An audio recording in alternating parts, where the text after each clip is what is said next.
Radio fans, and it is evening as we welcome you back to another episode of Davey Mac's Tales from the Satellite. I'm your host, as always, Bobby Tamburo, and joining me is the star of the program, the unsung hero of our story today, the reason why we're all here, it's Eastside Dave McDonald. Well, thank you so much, Robert. It's wonderful being here with you as we are driving through New York City today in what is going to be an adventurous, fun, exciting Tales from the Satellite episode. I'm really excited by this one. By the way, just in case you want to know, Robert and I have never been busier in our entire lives. Yeah. And so if you want and continue to enjoy the Tales from the Satellite episodes, well, sometimes we have to do them while flying through New York City and New Jersey. This is the only time sometimes that we have, but I rather love these episodes personally. I know that I'm not the only one. I see the comments, but I saw one person say, hey, you know, can you know, I feel like you guys are more prepared when you do, just the sit down regular episodes where we talk to each other over the computer. I can guarantee you exact same amount of preparation goes into both genres of episodes. So all I can tell you is this is the wonderful world of Tales from the Satellite, but we're going to rock and roll today. I'm feeling very happy, very excited, very full of life, Robert. I am too. I am also kind of feeling like this might be the Cloverfield found footage, because there's a national Verizon outage today and we decided to go to New York City. And I'm really worried that if there is an attack, this is what they're going to see, is you and me talking about the Ron and Fez show. And they're going to be like, get back to the aliens. Of all the times that we're going to do an episode where we're utilizing technology and the internet in the car, a literal nationwide Verizon power outage, where I actually went to the Verizon store for myself. It said, what the dealio? My phone says SOS on it. And they're like, yeah, this is one of our main antennas just basically blew up. And now it's a nationwide power outage on Verizon. And of course, that's when we're trying to do it. Yeah, you're right. But we might see some shit. This could be an apocalypse. This could be a World War III. This could be a zombie scenario, in which case this is going to be the greatest Tales from the Satellite episode of all time, because you will have first-hand footage of the apocalypse of New York City as Robert and I drive through the Big Apple discussing the satellite radio days. And yeah, we talk O&A, we talk Ron and Fez, we've talked special delivery. What are we doing today, Robert? Well, today, it is funny that we're in the city where we don't always belong, because kind of what we're talking about today is an invasion of sorts. It is you invading the Opie and Anthony show. Now, we've done a couple of these in the past as they fit into other stories, whether it be the Radio Wars, you versus White Jared, or, you and Fez went in one time. You were pit bulling. We had talked about that. But yes, these are perhaps not lesser in quality stories, but less in length. They didn't have long-term playouts, but just fun invasions of the show. Mm-hmm. And ranging from a variety of things. We get to see you interact with some classic comedians that everybody loves from the O&A. Oh, so there's going to be cameos and stars on this episode of Davey Mac's Tales from the Satellite? stars might be a stretch, but there's going to be a lot of good cameos. Stars. There's going to be stars. Major comedians will be featured on this program. And maybe a little controversy. How about that? A little chaos, a little comedy as well. Well, it sounds like to me you're just describing a typical episode of Davey Max Tales from the Satellite. Right, I am. But in addition to that, we're also going to see you kind of poke the O&A show, whether it be through characters or invading their events. So we've kind of got what I would call a cornucopia of Dave stepping where he shouldn't be. But in doing so, Davey Mack and Opie and Anthony. I won't even phrase the episode as verses. It's just Davey Mack and Opie and Anthony because, yeah, there's a lot of fun. We have a lot of great audio and a lot of interesting moments and incidents that we actually have to talk about, some backstage stuff as well. And I know not every fan listens to every episode. You should. Yeah, if you don't. In case you missed last week, last episode, one of the things we brought up was, despite being in the universe with O&A, who were these people who did not play well with the people around them. They were always engaged in radio wars or beefs or things like that, whether it be O&A, Jocktober, things like that. One of the few shows that was able to maintain a friendship long term, even until the end of both, was the Ron and Fez show. Definitely. Well, the Afro situation, Anthony, Fez, Ron, Opie. They absolutely did several crossovers, combined forces, sometimes had a fun, us versus them scenario, but that was always lighthearted and hysterical. And come on, O&A, Ron and Fez to me, peanut butter and jelly, golden era of radio. I mean, the 2000 aughts, we were dominating back then. Yeah, I don't think there's a better time of radio either. When you say the golden era, I truly believe that. Yeah, I mean, imagine, I didn't get to live it, but imagine living in New York, waking up, you had O&A. I did. Ron and Fez, then you had a gap, then you could put on Sirius and hear them. Like, that had to be the coolest, day. You could just live your life listening to the radio. Well, yes, I was working on the O&A channel and for Ron and Fez. And so I wasn't listening like that, but I understand your point coming from where you are. Particularly in today's day and age where we see a lot of that, people who are streaming for 12 hours at a time while other people are just at work or living their lives. This is where I think you can see a lot of that origin and people missing that ability to just feel like they're a part of something for those 12 hours a day they're stuck. It was a lot of fun. When we were on XM, really, first, 57th Street, I've mentioned this many times before, it was an absolute pirate ship. It was just O&A, Ron Fez, and then Buddy's Corner with Jonathan Schwartz and his little fucking fat minion, Buddy, the producer. But outside those two jabronis who weren't always there, think about it. O&A, Ron Fez, the whole studio/office was under our control. There wasn't anyone there, I suppose, and he'll pop up later. The security guard, Master Po, the Kung Fu expert, Master Po, who will show up on this very episode and we will discuss. But it was absolutely Animal House. 100%, and it was fantastic. And then, the merger happens, you go over to Sirius, so XM's on 57th, Sirius is on 49th, and that legitimately is just a corporate thing. It's two different floors, and outside of the little stretch of, radio studios that they have, it's just Cubicle City, and you're like, oh my God, the soul has been sucked out of satellite radio by these people. I mean, exactly. I still don't know if the merger was a good thing, folks. Dave, I need you to put the camera down. Okay. Sorry. We'll do it this angle. Oh, this is a very Quentin Tarantino thing. We're good now, boss. I just need to be able to get around that car. But it's fine. One thing about interacting with people that many hours of a day is eventually toes are going to be stepped on. You're going to start rubbing people the wrong way, even your best of friends, right? Any job you had, whether it be a 9-to-5 retail, whether it be teaching, just somebody who you have to interact with that often. Even you and I hit the points where we just get frustrated with each other because we spent too much time together. Oh, no, that's not what it is with me. It's your shortcomings. Well, I was trying to be nice, and I think maybe the audience is about to see exactly why we have some issues. Because one of us goes in real nice, and the other one's like, you've got shortcomings. We do. To be honest, we always say that we have to be 100% honest on Tales from the Satellite.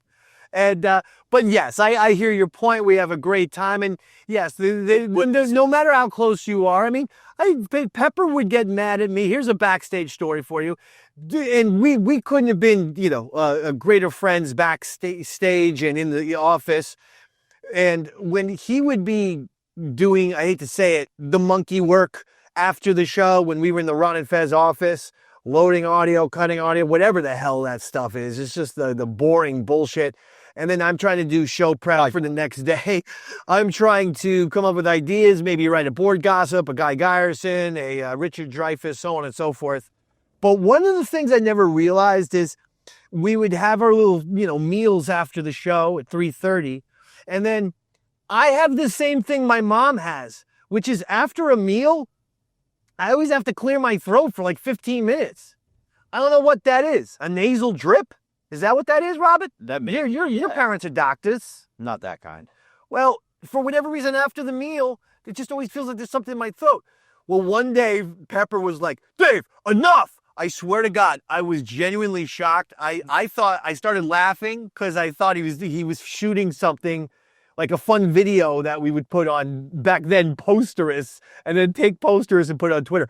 I really thought he was freaking out for nothing. I'm like, what's the deal? He takes off his earphones, one ear to the side. Yeah. He goes, every time we have our meals, whether it's a sub, pizza, Burger King, etc., every time, then for the next 15 minutes, I have to hear you clear your throat. And you're like,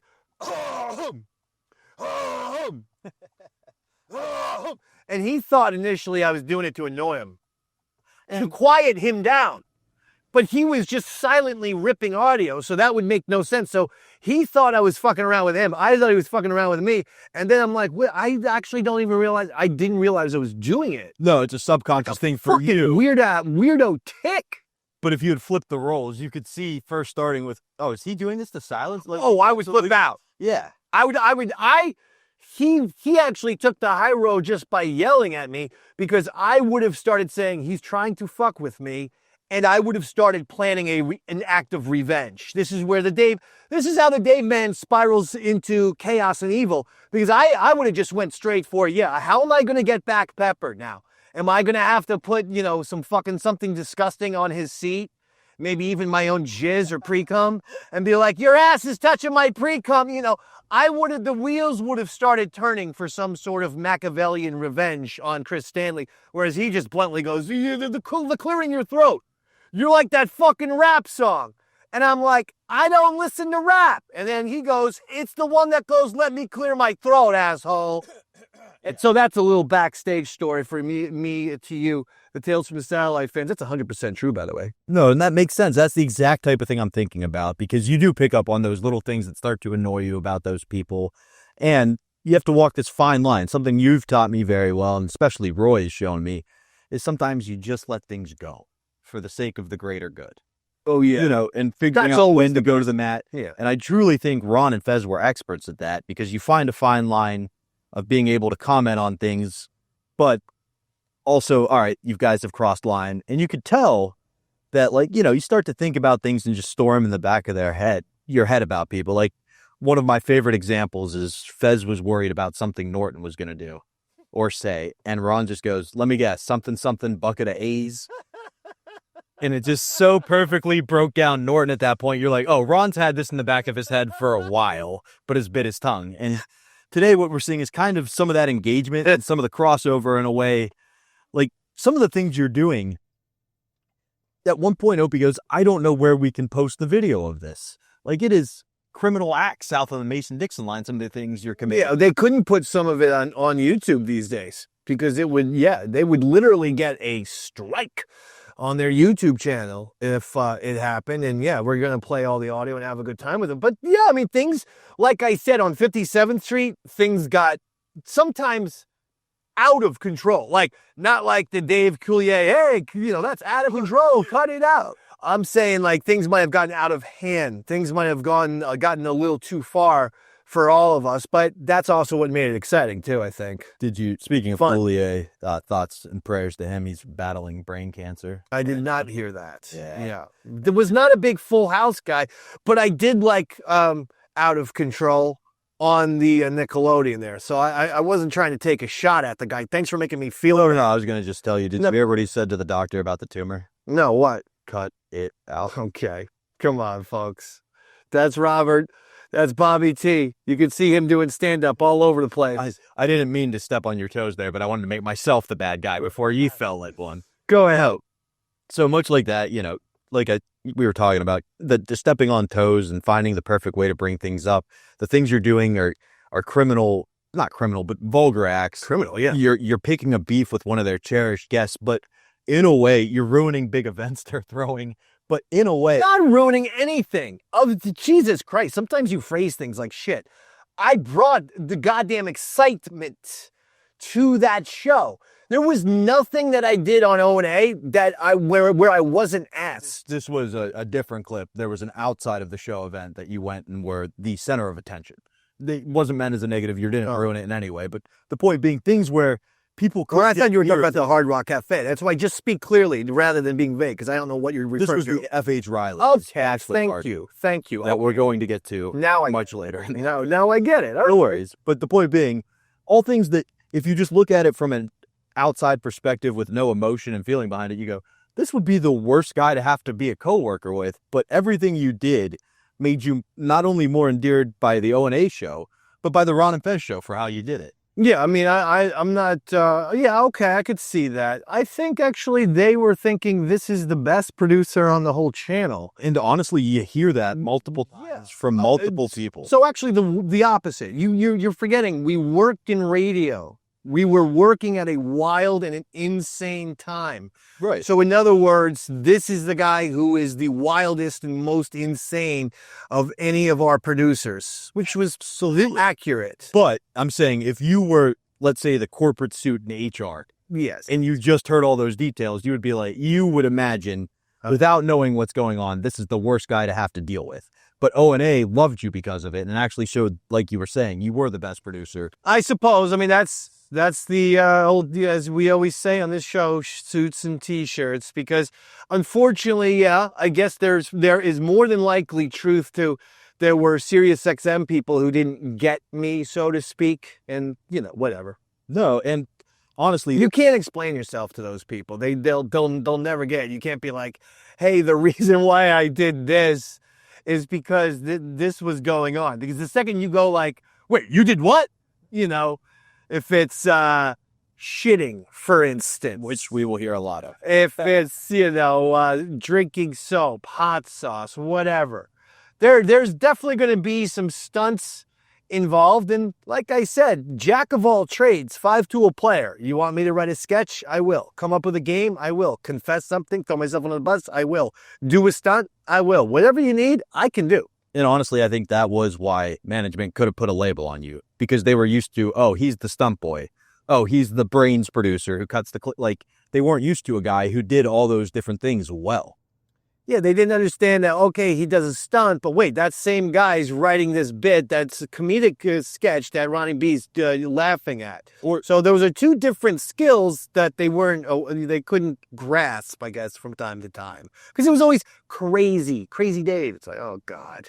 Yeah, and sometimes the brilliance of you was displayed in ways that made it seem not as, like, the brilliance seemed almost stupidity.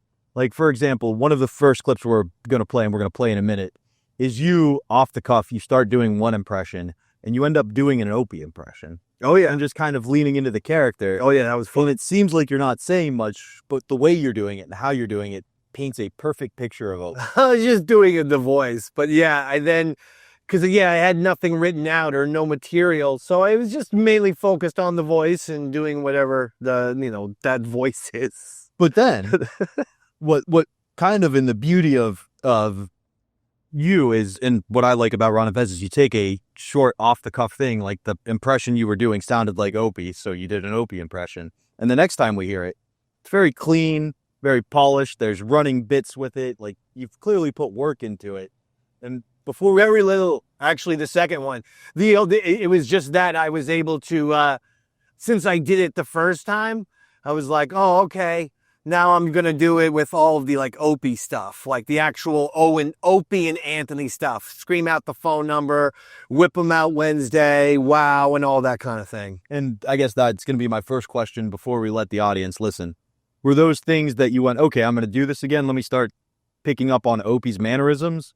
Or was that just a product of being in such close proximity to Opie that you just naturally pick up on the things like, oh, let me guess, he's throwing out the number again. Oh, it's whip him out Wednesday. No, I'm doing an Opie impression. We're simple. I don't know. You know, the same way I would do like Quentin Tarantino, you know, and watch the movie and try to talk like him. Okay, so you did actually listen to Opie and then try to pick up on things. They weren't just stuff in the back of your head. Oh, no, I didn't listen to Opie. Dude, I'm doing show prep in the Ron and Fez office. The Opie and Anthony show is fucking blaring. I heard a lot of O&A. That's what I was getting at. I didn't do any research. Like I have to watch. Yes, I didn't sit down and listen to Opie and be like I'm a method actor, if that's what you're asking, and try to talk exactly like him, because no. Or pick up on his mannerisms. The reason I asked that is there are other Ron and Fez producers who the way that they would be funny is they would sit there and analyze Opie like a method actor. Like, oh, Ron may come to me with this again. Let me see what I can do. So I wasn't sure if that was just Dave being, you know, naturally funny and good at what he does, or a prepared. Well, I mean, I guess I had some things, you know, phone number, plug the phone number, do the wow, and then act like a surfer boy guy, you know, that whole, hey, everybody, or, you know, hey, dudes, it's O&A, 866, wow, on wow, whip them out, ladies. Hey, man, yes, look. I'm going to say, one pet peeve I had of mine was, because honestly, I would tell my friends who liked Howard Stern, you know, listen to Opie and Anthony in the afternoon because they're really good. My one friend really so this isn't me, this is Rooster. I'll throw him under the bus. But his observation was, I want to get into O&A, but it's always that guy Opie talking about the shit they did like 2 days ago. And what he meant was like, you know, it'd be 2 days after like the homeless mall thing. And he'd be like, that homeless mall thing was the best, guys. Holy shit, we made radio history with that. And it was just like, it was odd. It was odd. He was doing like Tales from the Satellite episodes in real time. Absolutely. Like, but it would be like the next day, you're now talking about the show you did the day before. I don't know. I mean, I guess you are going to talk about it if there's scandals and shit, but it oftentimes was just like, wasn't that awesome? Like Chris Farley show-esque, like the SNL sketch. A little bit, you know? So that's why my friend was like, every time it's that guy Opie recapping. He's just recapping the previous show. I'm like, all right, there's some truth there, I guess. So, hey, man, whip them out, 866.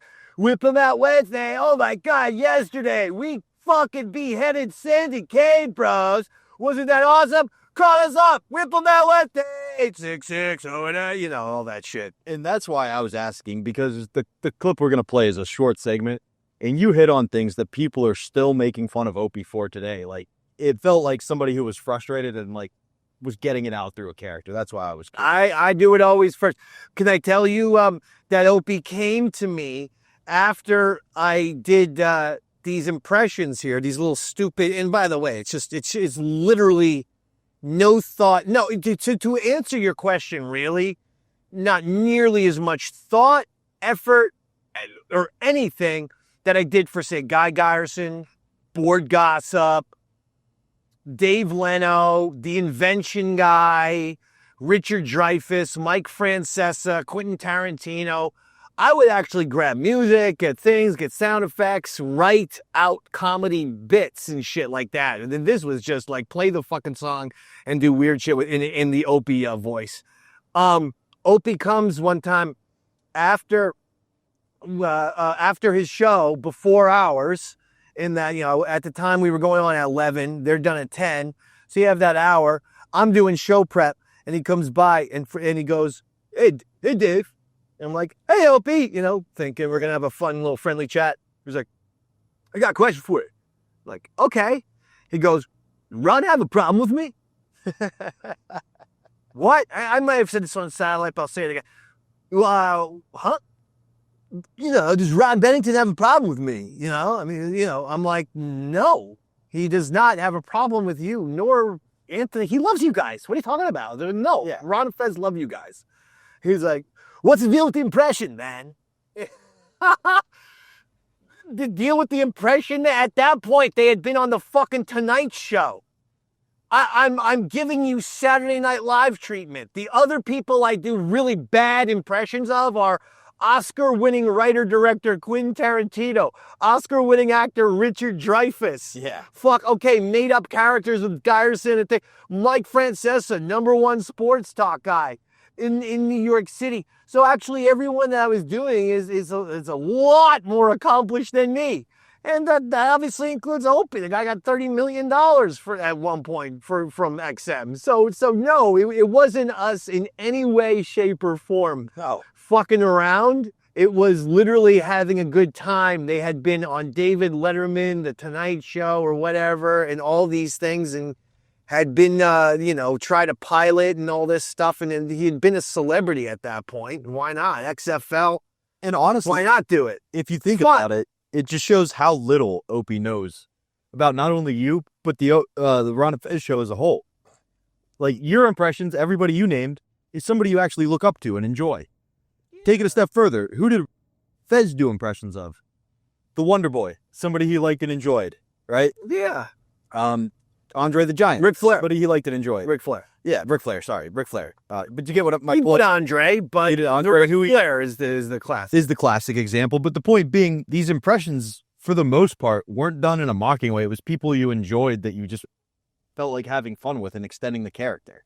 Absolutely. We were having a good time. And I can honestly tell you, when I went drinking years later between shows, when we were on 92.3 K-Rock, and at XM at the same time, and it was that famous, hey Dave, go out drinking with Anthony at PJ Clark's on 53rd and 3rd, and you can go out drinking with him after, the XM show, so when that's done at 3, but make sure you're back by the studio by like 6:45 or so for the 92.3. We'll start the show normal. And then this is what Ron told me, you and Anthony come in, make sure you bring him back. You can go out drinking and actually get fucked up, but you have to bring him back.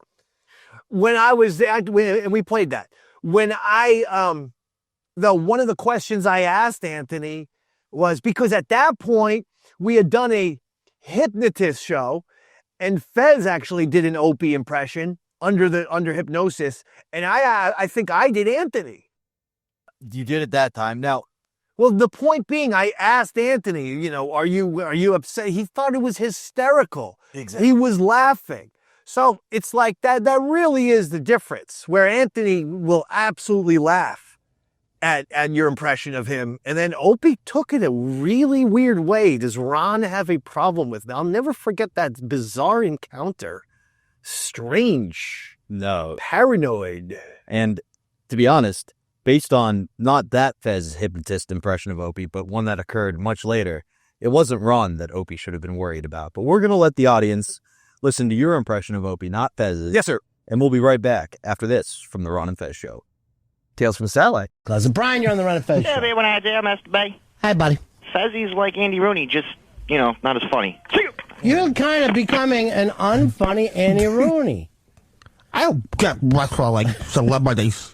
What is that impression? I don't like it when I stop over to my friend's house at 5:30 in the morning and catch him on the internet. He doesn't have time for it. I thought it might be a great time for me to get some free pancakes. Why do they call them pancakes anyway? They're not a cake, and you don't make them in a pan. I'm inconsiderate to Ron's sleeping habits. That's not Andy Rooney. It's nowhere near it. Yeah, it is. I met him. So what? He talks Everybody like that. you meet. All right, let's hear your fucking Opie impression. Hey, man. 202 starting up. It's the Opie and Anthony show. Anthony, what's going on, bro? He's not a fucking surfer. He's not a fucking surfer. You're not even close. Oh, hold on. Hey, man, it's me, Opie. Hey, listen, everybody. It's going to be some beautiful, beautiful waves today. Coming up, we got some great audio. And Patrice O'Neal's in the house. What are those? Are you putting puka shells around your neck? No. No, he says. What a dick. Oh, yes. Yes, I am, bro. Dick. Yes, What's I am. a Yes, I am, bro. Got my puka shells. Hey, Ron, I saw you rollerblade in the park. That was not me. I was rollerblading. Yeah. You're on your iPod. He's riding around on my iPod. Actually, I did see Opie in the park one day. He comes fucking just railing by me. I mean, just fucking on a bicycle, just flying, and I just see him turn away, turn around and look at him, and I thought I heard him mouth the words, "I'm telling," but I could not figure that part out. I honestly thought he said, "I'm telling," and off then he was gone. Do the impression, quick, Opie. Just passed you in the Central Park, Ron. It was like a blur. Coming up, we got Rich Voss in the studio, and we're going to be hearing from Fat Al Sharpton or whatever. You're really bad at things. You're incredibly bad at That things. sounds just like him. I just talked to him. It's a handsome guy. Here's Rocky. Rocky, you're on a Fez. What's up, boys? I just want to point out another one of Fezzi's mistakes. Mr. T was at WrestleMania 1, not WrestleMania 2. Oh, my God. Yeah, he was at WrestleMania 2. He had the boxing match against Rowdy Piper. But what he's known for is the first one. Yeah. Big-ass prize closet. That's not a prize-winning comment. Yeah. He was known for the first one, the tag team match. Oh, jeez. This drives me crazy. 866-RON-0-FEZ. 866-RON-0-FEZ. Here is Alan. Alan, you're on a Fez. Hey, Ronnie, it sounds to me like this Fez is calling Mickey out, like he wants to take him in the ring or something. Yeah, I don't understand why he's so cranky today. I thought he was my wrestling guy. He's been getting a lot of stuff wrong, too. Here's Matt. Matt, you're on the Ron and Fez show. Hey, guys. Fez, I just want to ask, what celebrity has had a bad appearance at WrestleMania? They had Muhammad Ali. Is this fucking Flea? Yes, it is. Shut up. Okay. 866-RON-0-FEZ. 866-RON-0-FEZ. If he ever tries to get up on any name other than Flea, beat him. If he wants to come on as Flea, put him up. But I don't want anybody using real names here. Like me, Ron. Who's that? Opie. You'll never see me use my real name, bro. Opie doesn't talk like that. Seriously. 866, whip him out, man. Not even the number. Oddly enough, he sounds like my own brother. I was born and raised in New York City, in a housing project way up in the hood. I dressed in dark clothing, so folks started calling me Black Girl. Oh, and they used to laugh about it, cause deep down they knew they called me that, cause I was as black as soot. I've always been a lazy man, a couch potato with a clicker in my hand. See, motivation I never had, hid in the shadows when the boss got mad. For 20 years I never got a raise. I'm 33 and I've never been late. I look busy but I'm not, I'm just walking around. I pick up some papers and I put them back down. One day I'm gonna stop paying my rent, live in a refrigerator box, never get out of bed. I'm Black Girl, a genuine lazy bum. I'll always make it through hard times at any W.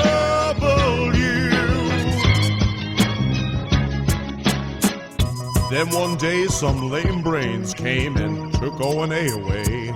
And at the age of 33, I felt like I was carrying the weight of the whole station on my shoulders. And Ron and Fezzi knew what I was going through. Every morning I'd unlock the door, lay down and I sleep a little more. Then I put away the bathroom key. Everybody was depending on me. I eat a chicken wing with lemonade. Lord, give me strength to make another day. Times I felt I couldn't go on. Push a button, throw a switch, answer the phone. Got lost in the van, I did my PSAs. 10 minutes work, gonna take me all day. I'm Black Girl, a genuine lazy bum. I'll always make it through hard times at any W. I could hear Scotzo say, Black Girl, you're a genuine lazy bum. You'll always make it through hard times at any W. Ken and Jeremy say, Black Girl, you're a genuine lazy bum. You'll always make it through hard times at any W.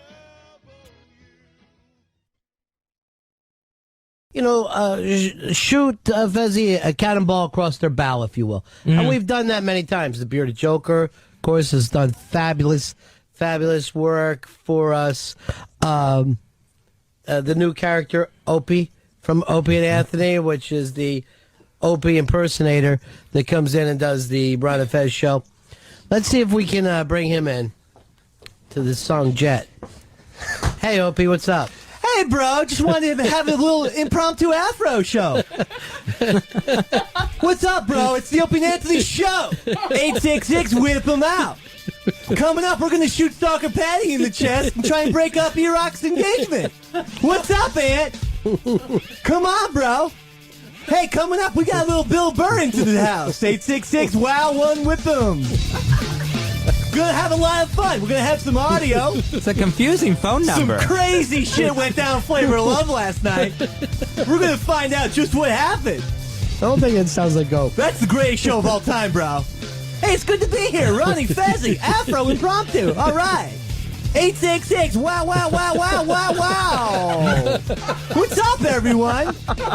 Patrice O'Neill stopping by, Bob Kelly stopping by, Rich Voss stopping by, Richard Pryor stopping by, George Carlin's going to stop by. We're just going to have about 35,000 comedians stop by today. We're going to have to broadcast from Staples Arena, where the Lakers play. And the Clippers, bro.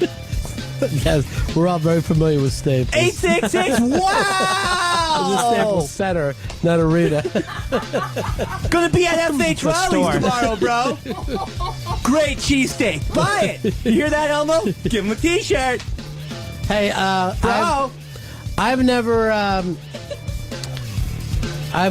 heard him call anybody bro.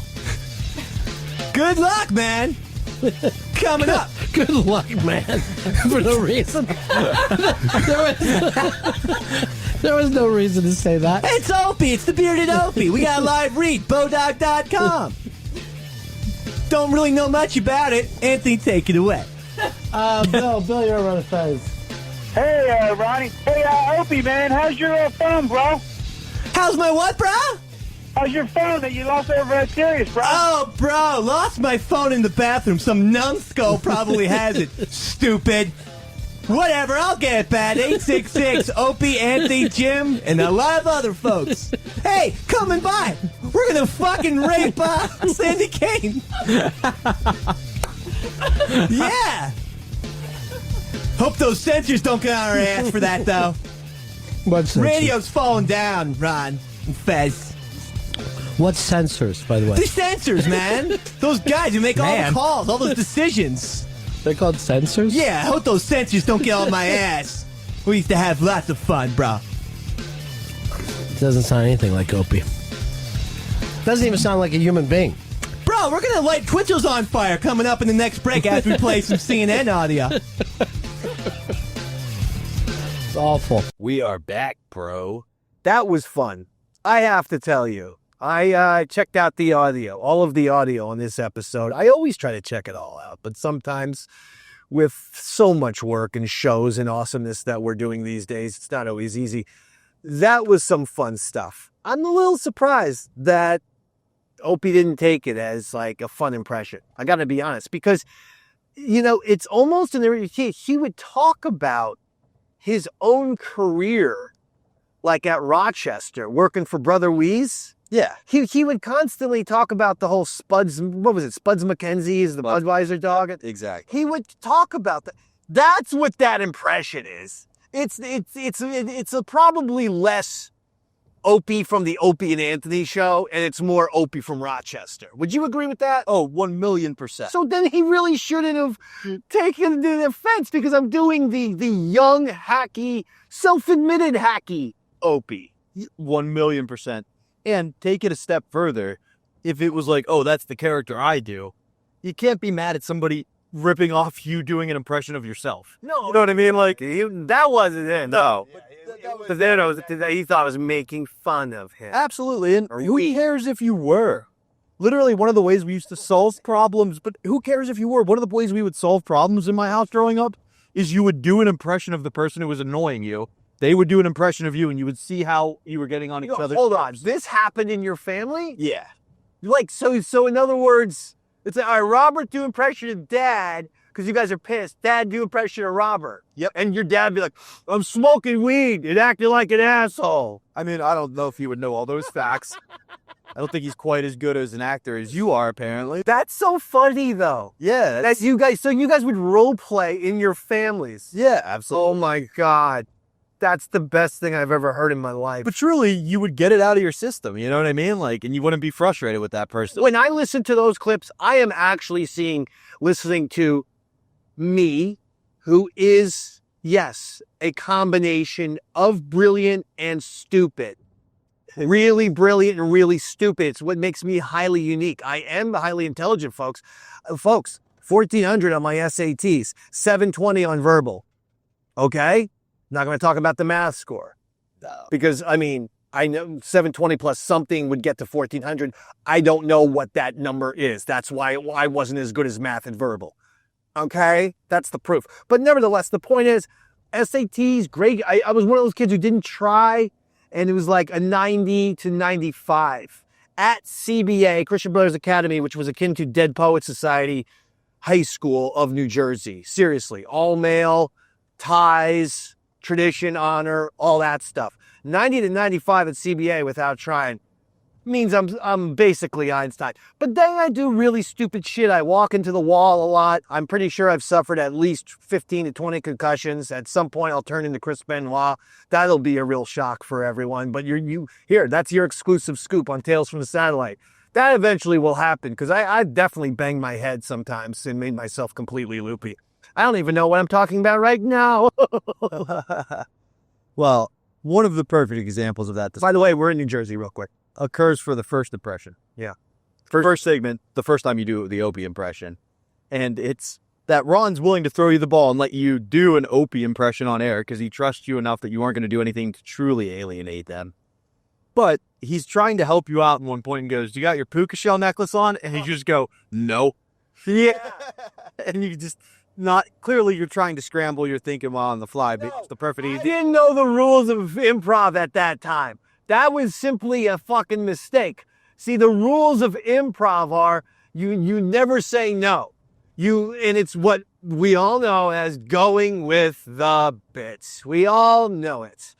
I honestly either didn't know the rules 100% or simply forgot.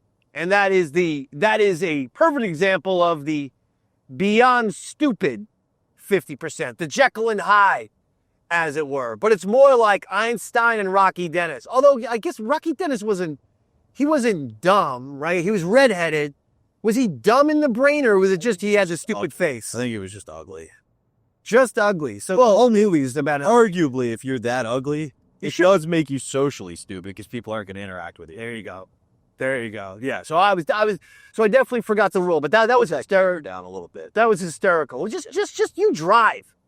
I'm getting the camera down. Every once in a while it goes up. The whole point of you is eyes on the road, Buster Brown. Jesus. He's getting back into where he turns his head, folks. I told you that's a bad habit he has. Go ahead. Well, and we don't need to talk about this much more after this, but the camera's right where I would look to see if I can merge right. So that's why it's literally blocking my mirror. We're good. That's why we stay in the left lane.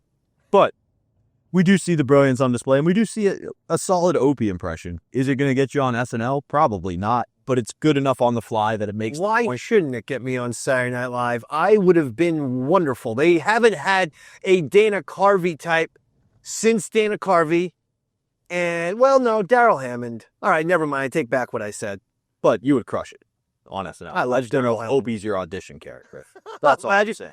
This is a blonde shock jock from WNEW, Lorne Michaels. No, I mean, I'm sure that... Lorne goes, does he stream from above his window every day just yelling into an iPhone? Who's this Opie you're talking about? Okay, who is this man? Is it a Ron Howard? Is this some sort of Andy Griffith sketch? Because I don't really get it. I mean, this is much more, pop culture. We make fun of MTV, okay? We're not making, Andy Griffith type material here at Saturday Night Live. Rejection immediately, okay? That's my Lorne Michaels. Thank you very much. That's a very good Lorne. Mm-hmm. Don't get me wrong, David. I would. Has anyone ever done that? Here, Lauren, I'm here to audition for Saturday Night Live. Hey, I'm some old asshole who's friends with Paul Simon and throws his weight around and is known for never even smiling during these auditions. Motherfucking cocksucking motherfucking asshole. Yeah, it's you, Lauren. Yeah, this is my audition, bitch. Huh? What are you gonna do, Lauren? That would be some audition, right? That would be some audition. I'm going to just say Dave's impression and audition views expressed do not express thoughts and beliefs of the Tales from the Satellite. You're not going to go at Saturday Night Live. What are they? I would sell out faster than a McDonald's, my guy. Yeah, but I mean, what are you going to do? You see yourself wearing wigs? What kind of characters are you going to play? A lot of angry. You got to cut that beard, pal. I mean, if you're going to pay me Saturday Night Live money, by all means. How much do you think Saturday Night Live, a first-year cast member, thinks? I don't think they make that much money. I'm pretty sure Shane said he made like $30,000. $30,000? Yeah. To be on Saturday Night Live cast? Now, that might have been a signing bonus, but that's what he got for it, because he bought a car with it. Maybe I'm getting the numbers wrong. I'd have thought. I hope so. That's worse than radio money. I didn't expect us to go down the SOL tangent as much, but it is good that we're on the topic of television show writers. Yes, sir. Because the next piece of audio we're going to get into a bit is you versus a very famous television writer named Louis C.K. Oh, very famous writer, comedian, director. Got into some trouble a few years ago. But listen, I don't judge. But you did get in a lot of trouble. You did get in a lot of trouble. Let me tell you something. Yeah, and this isn't an episode about what Louis did right or wrong. But what this is an episode about is you versus Louis. And like we were saying before the first break, or before the first Ron and Fez audio, was that part of the reason I think management had a hard time with you is, much like you said, you put a ton of work and writing into some things, and other things you, quite frankly, were just literally able to pull out of your ass bits better than the O&A crew, all right? You know, and I think the interaction you had with Louis over the years is very reflective of how management might hear about you, right? Like they only see the side of what you bring to O&A because it's what at the time was the pushing show. You know what I mean? Like they're not seeing the brilliance of the Midnight Rider character on the. That was their fault. And by the way, I can confirm that Steve Blatter and Rob Cross, they were on the Sirius side, Sirius satellite radio side. They never listened to Ron and Fez. And the reason why is because Rob Cross would sometimes come into the studio after the show and we would be like, so did you like that Richard Dreyfuss bit? He's like, oh, I haven't heard the show yet, but I'm gonna try and catch it on the drive home. It's like, you fucking... The program director, Blatter, and then his assistant, Cross, never listened. They didn't listen.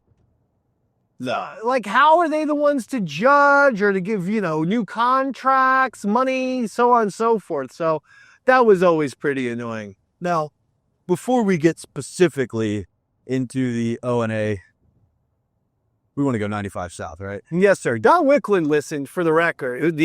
But he was XM. Oh, I'll put it down. You just tell me when I'm blocking. No, it's just, this is traffic. It's nuts. Get behind that I'm on truck, and I can always do a Tarantino shot, which I kind of like from time to time. Yeah, it's not bad. But different perspective. Sorry, as I was saying, before we get into specifically you versus Louis or your interactions with Louis, because it wasn't really an antagonistic situation until they forced it to be. But just as a whole, when you would go on to the O&A show, describe what you envisioned your role or your responsibility. W. Axl Rose. Care to elaborate? W. Axl Rose enters the stage for the first time.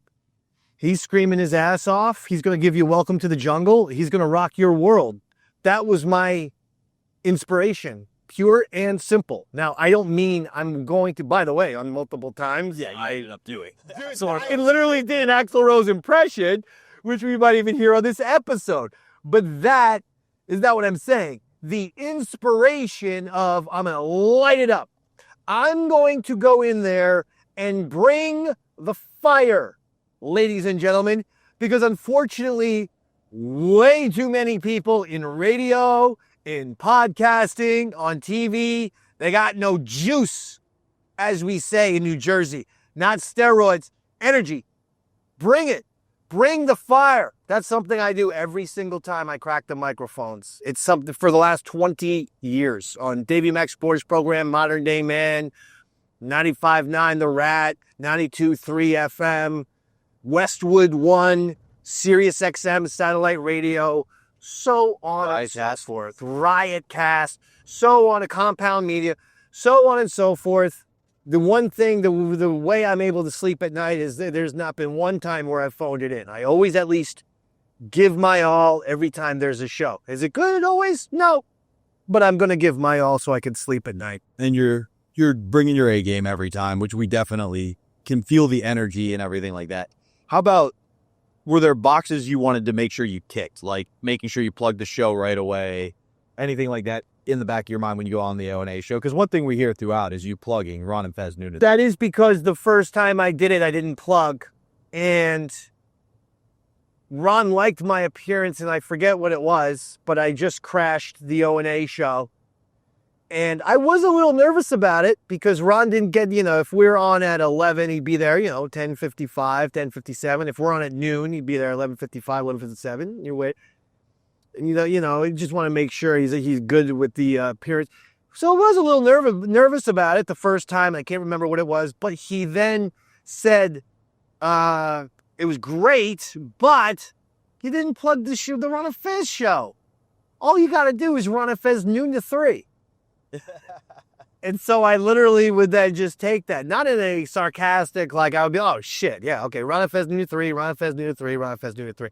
So then I would, okay, I'll burn that into my memory, and I never made that mistake twice. Certainly not, and so much so that it literally became a bit between you and some of the other producers when they would cross on over to shows who could plug first. Well, also, don't forget, and this episode's in the archives, ladies and gentlemen, so go all the way back to the Twitter Awards, the Shorty Awards, as it were, the awards show that gave away awards for Twitter. First time ever, Rick Sanchez, CNN host, was the host of the show. That's what I screamed when I took over his podium and started dumping water on my head. It was Ron Fez noon to 3. They were like, "What? Was that code for something? Is this it?" Oh yeah, exactly. Is this guy in some sort of domestic terrorist group? And he just, called for all of the cells to mobilize? Like, what the fuck does Ron Fez noon to 3 mean? So, but I enjoyed that. I enjoyed screaming that out. And now, follow-up to that would be, is that the reason you push anybody who works with you to plug the project they're on as hard as they do? No, it's simply common sense. You should promote. Don't do other shows if you don't promote. And you'd be shocked at how many shows you'll go on and they won't plug you out of the gate. No. It's like, what the fuck, dude? Out of the gate, plug. Middle of the show, plug. End of the show, plug. That's it. No one's saying you go plug heavy. It's 3 plugs. Hey, this guy's here from this show, blah, blah, blah, blah, blah. Midway through the show, hey, we're talking with Eastside Dave. He's on this Modern Day Man. He does Davey Mac Sports Program, 2 massively popular and fantastic shows online. And then at the end, hey, thank you for coming. That's Davey Mac, Eastside Dave McDonald. Catch him at Davey Mac Sports Program and Modern Day Man and Tales from the Satellite. That's it. But you do it 3 times, beginning, middle, and end. It's easy to understand. Man, no one goes by that. You got some guy, oh, I put your Twitter handle underneath your face for like 5 seconds at the beginning of the show. And then that was it. Well, thanks. And especially when people listen to the audio podcast, they're really going to see that Twitter handle graphic. I appreciate it. That's true. That's not a plug. It's not a promotion. I'm not blaming you there, but you cost us with that land. You're perturbed today. No, you did fucking. I told you, if you can't see, tell me Tarantino time, and I'm happy to do it. But you keep getting mad about the phone, crazy nut. I'm happy to do Tarantino time. Just say titty. I will try to get that out. TT. Usually you have time to say titty in these split sickest weaves we're making, but Tarantino time. TT. so as we go into this, Titty. the reason I brought that up is one of my favorite interactions working in your universe is anytime Daniel Bobo Curlin does a show, Big A Andrew Gold keeps a plug checker and will report back accordingly. It doesn't matter. He could be on some Japanese game show at 3 o'clock in the morning and tell no one, and we're getting a text from Andrew. Oh, yeah. That was something we were absolutely keeping track on for everybody. Flutzy was on the Eastside Dave show era, so she started with me, just so everyone remembers and knows, and I'm just going to just claim that, okay? Davey Mac Sports Program all the way back in 2013. Flutzy started, maybe even 2012. Regardless. Then, obviously, did the Eastside Dave show on Compound. And when she did the Eastside Dave show on Compound, all the phone ran off the hook. All these various shows and programs and podcasts are wonderful, terrific. I'd say, Flutzy, just you at the beginning, then at the end. Do the plug. But I swear to God, not one of the shows she would do would plug my show at the beginning or the end. Not one would be like, hey, here's Flutzy Louisa from the Eastside Dave show. And that's where she's from because that's where I saw her, which is why I'm booking her here. One of my favorite conversations when I first started with you guys was actually her coming to you being like, I think I need to start a show. And you going, why? And she was like, well, just so I have something to plug on all these shows I'm doing. And you're like, you should plug our show, Flute. Plug our show. You can promote me, the person who keeps putting you on the air, though your inadvertent backstabbings continue. Holy mackerel. She's a wonderful woman. Just made an appearance on the Davey Mac Sports Program. She was terrific. Go check it out. She was terrific. Now, we didn't get into this, and we're not going to play audio of Flutzy. What we are going to play is you interacting with Louis C.K. Prior to you first meeting him on the air, did you have any previous knowledge of him or what he was doing? I think prior to him meeting you, he was the head writer of Conan and already had a couple of things in the works. You know, he was obviously had Luke. The only time I don't know nearly as much about stand-up comedy as one might think. I am a movie guy, music guy. I like stand-up comedy, but I'm a movie guy. I know that's your profession, but I'm a movie, music, radio, podcast, wrestling, sports. But I also like stand-up comedy. The first time I saw Louis C.K. was on this animated show called Dr. Katz. I talked about to this with you off the air. Did you check it out yet? Bits and pieces. I haven't seen the whole thing. Almost all the episodes are available on YouTube. Yeah, wonderful show. Anyway, I saw Louis C.K. on Dr. Katz and thought he was really good there. So, you know, it wasn't like you were meeting Axl Rose, but you were somebody you respected and thought was funny the first time you're meeting him. Didn't know. Saw him from the animated show, but thought he was good. But by the time he was doing this O&A thing, don't forget, I obviously knew he was a big time comedian. And then on top of that, the HBO show was coming out. Don't forget that Norton was in. That was the Lucky Louie show. Lucky Louie on HBO. And so it makes sense. One thing I think kind of happened between you and Louie is you have a lot of Kaufman-like elements. Your humor comes from sporadicness all over the place. You're willing to go anywhere to find the humor. You don't mind making yourself the butt of the joke or being the guy making the joke about something else. Fair. Whereas a lot of comedians, and I think you've described this to me, have a almost too cool for the room vibe. Oh, well, you pinned it on me? No, I wouldn't say that. That label from me was actually to the O&A and, you know, some of the other staff members at SiriusXM who would put themselves ahead of the shows or the audience. So they would be like, hey, get in here, do this stunt. And then the O&A producer, no, I'm not doing that. Well, that's great radio. And like, that's the end of the bit. True. You know, it's like, that's just horrible. So, yeah, but I do see some of your stuff. I do see your point a little bit. And so what I think part of the interaction is it's a guy who's willing to sell out completely for a laugh and a guy who like mocks people who do that for a laugh. You know what I mean? And there isn't really a good comedy rivalry like to explain this, but what I would say is it's almost like an improv guide versus a classic stand-up, where neither the one doesn't respect what the other one does. Right. And I think that's part of what's going on with Louis. Yeah, I guess there's a little bit of that, because I saw that on the O&A show when they had a discussion about Robin Williams, and I couldn't believe what I was hearing, because I don't remember the comedians in the room, but there was a few of them, and it was like, yeah, Robin Williams, all he does is like make shit up. I'm like, are you guys crazy? Yeah. You're debating whether Robin Williams is funny because he has an insane talent to improv? That's absurd. And I think we're going to pretend Robin Williams isn't hysterical? Exactly. Stop it. And the point I was going to make is, at a certain point, regardless of what you do, you have to be able to take a step back and go, this isn't what I enjoy, this isn't what I do, but I see why it's talent. You know what I mean?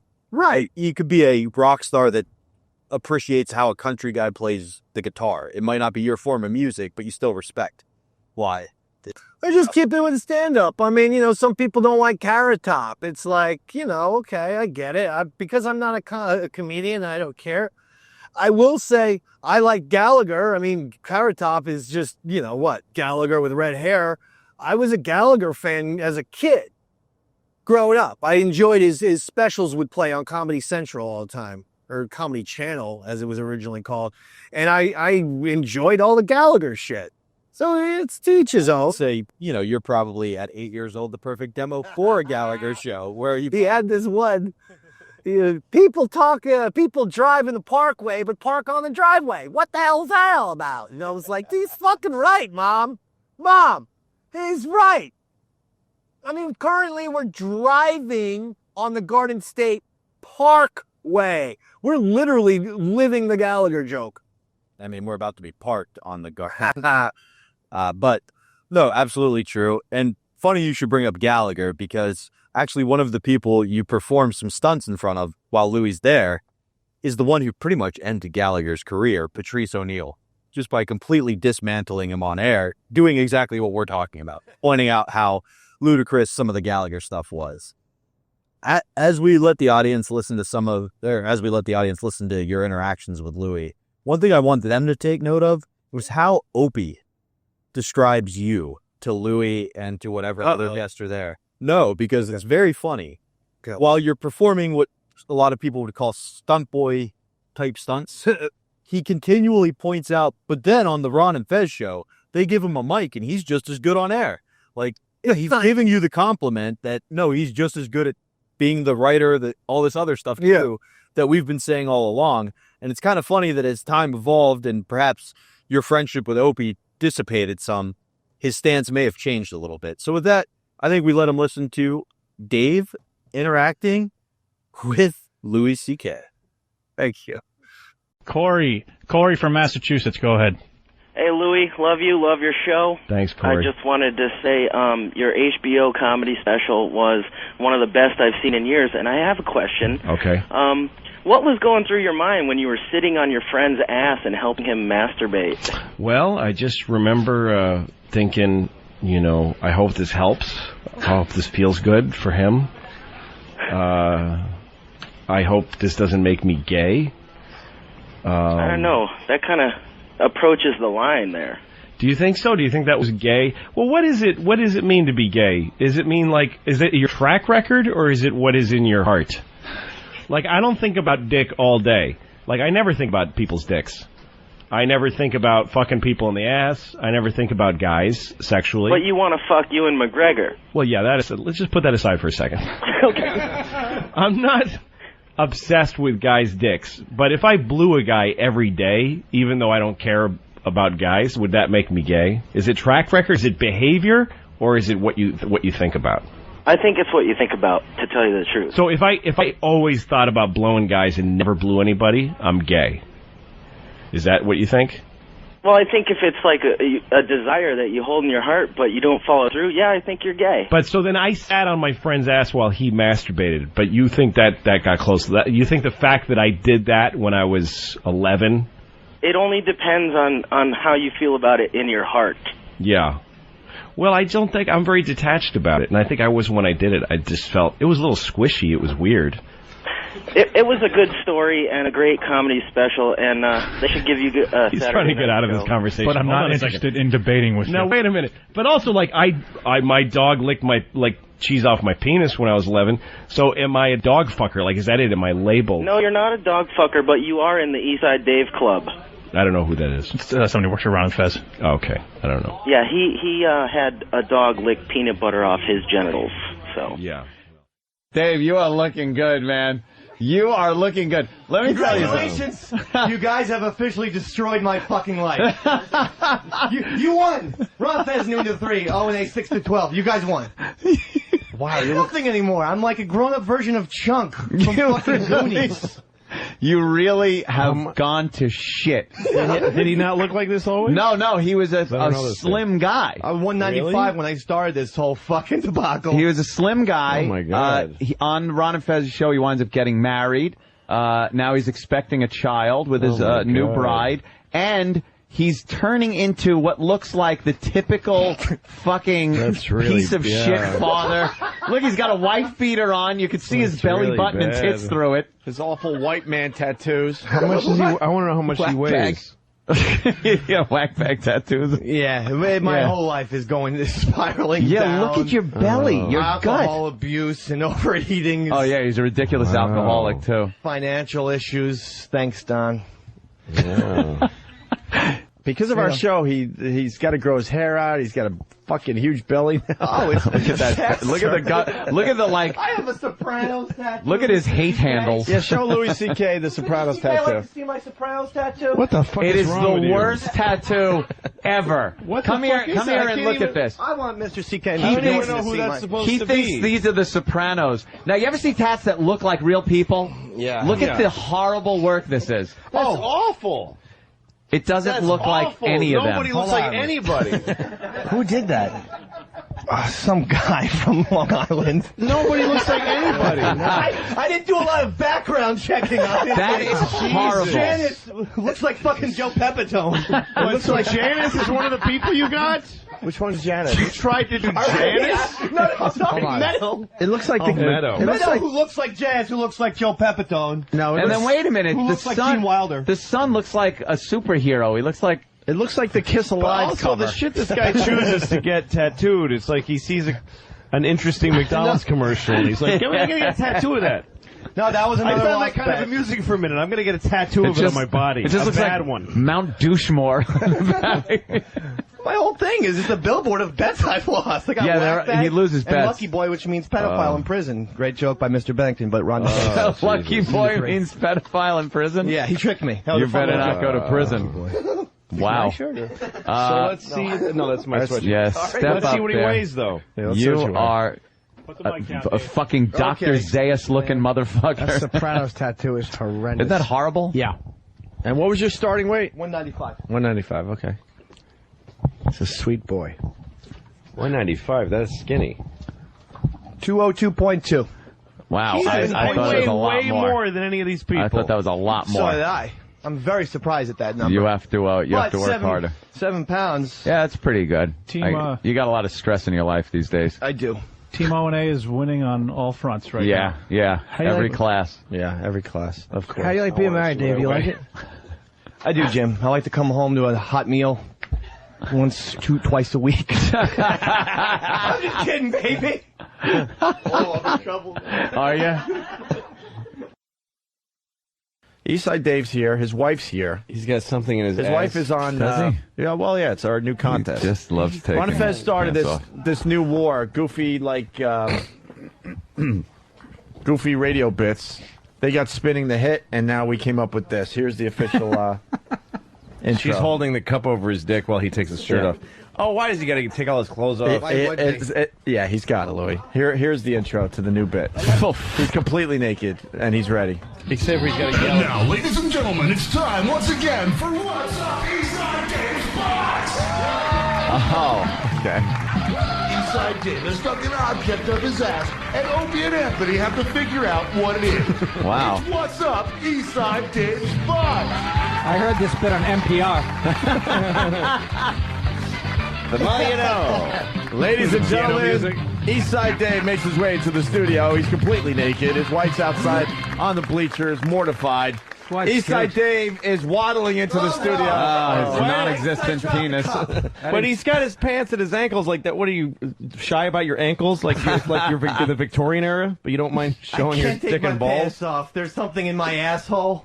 Oh, so, okay. Yeah, he actually has something up his ass, and we have to guess. Something up his ass, and we have to guess. Yes, we have to guess what's up How do we inside get Dave's ass. Do we get clues? How does this work? Do we ask him questions? Yeah, we I ask think questions. yes or no questions would suffice, Ron. Is it bigger than a bread basket? Wait, we get. What's up your ass?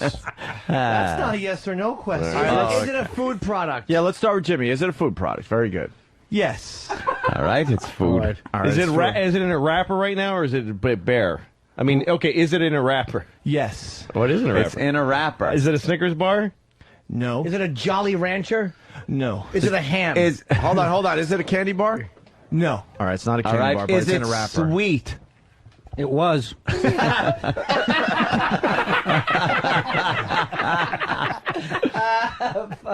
Yes, Mr. Anthony. All right, Yes. it is. It's sweet. It's in a wrapper. A head of lettuce. Is it covered in chocolate? Yes. Is it? Wait, I didn't know that sticking things up your Hold ass on, is hold starting on. to force things to come out. Wait, you said it wasn't a candy though. No, but it might No, be he sweet. said it wasn't Is it a is it one candy of those sweet emergency Snickers packets, like vitamin packets? Because that No, would give you a paper but it cut. is hurting. Is it a fruit? Here's- It's hurting. What's it, a lobster? What's is it round or is it Yes. oval? Hold on. round. Why aren't we filming this?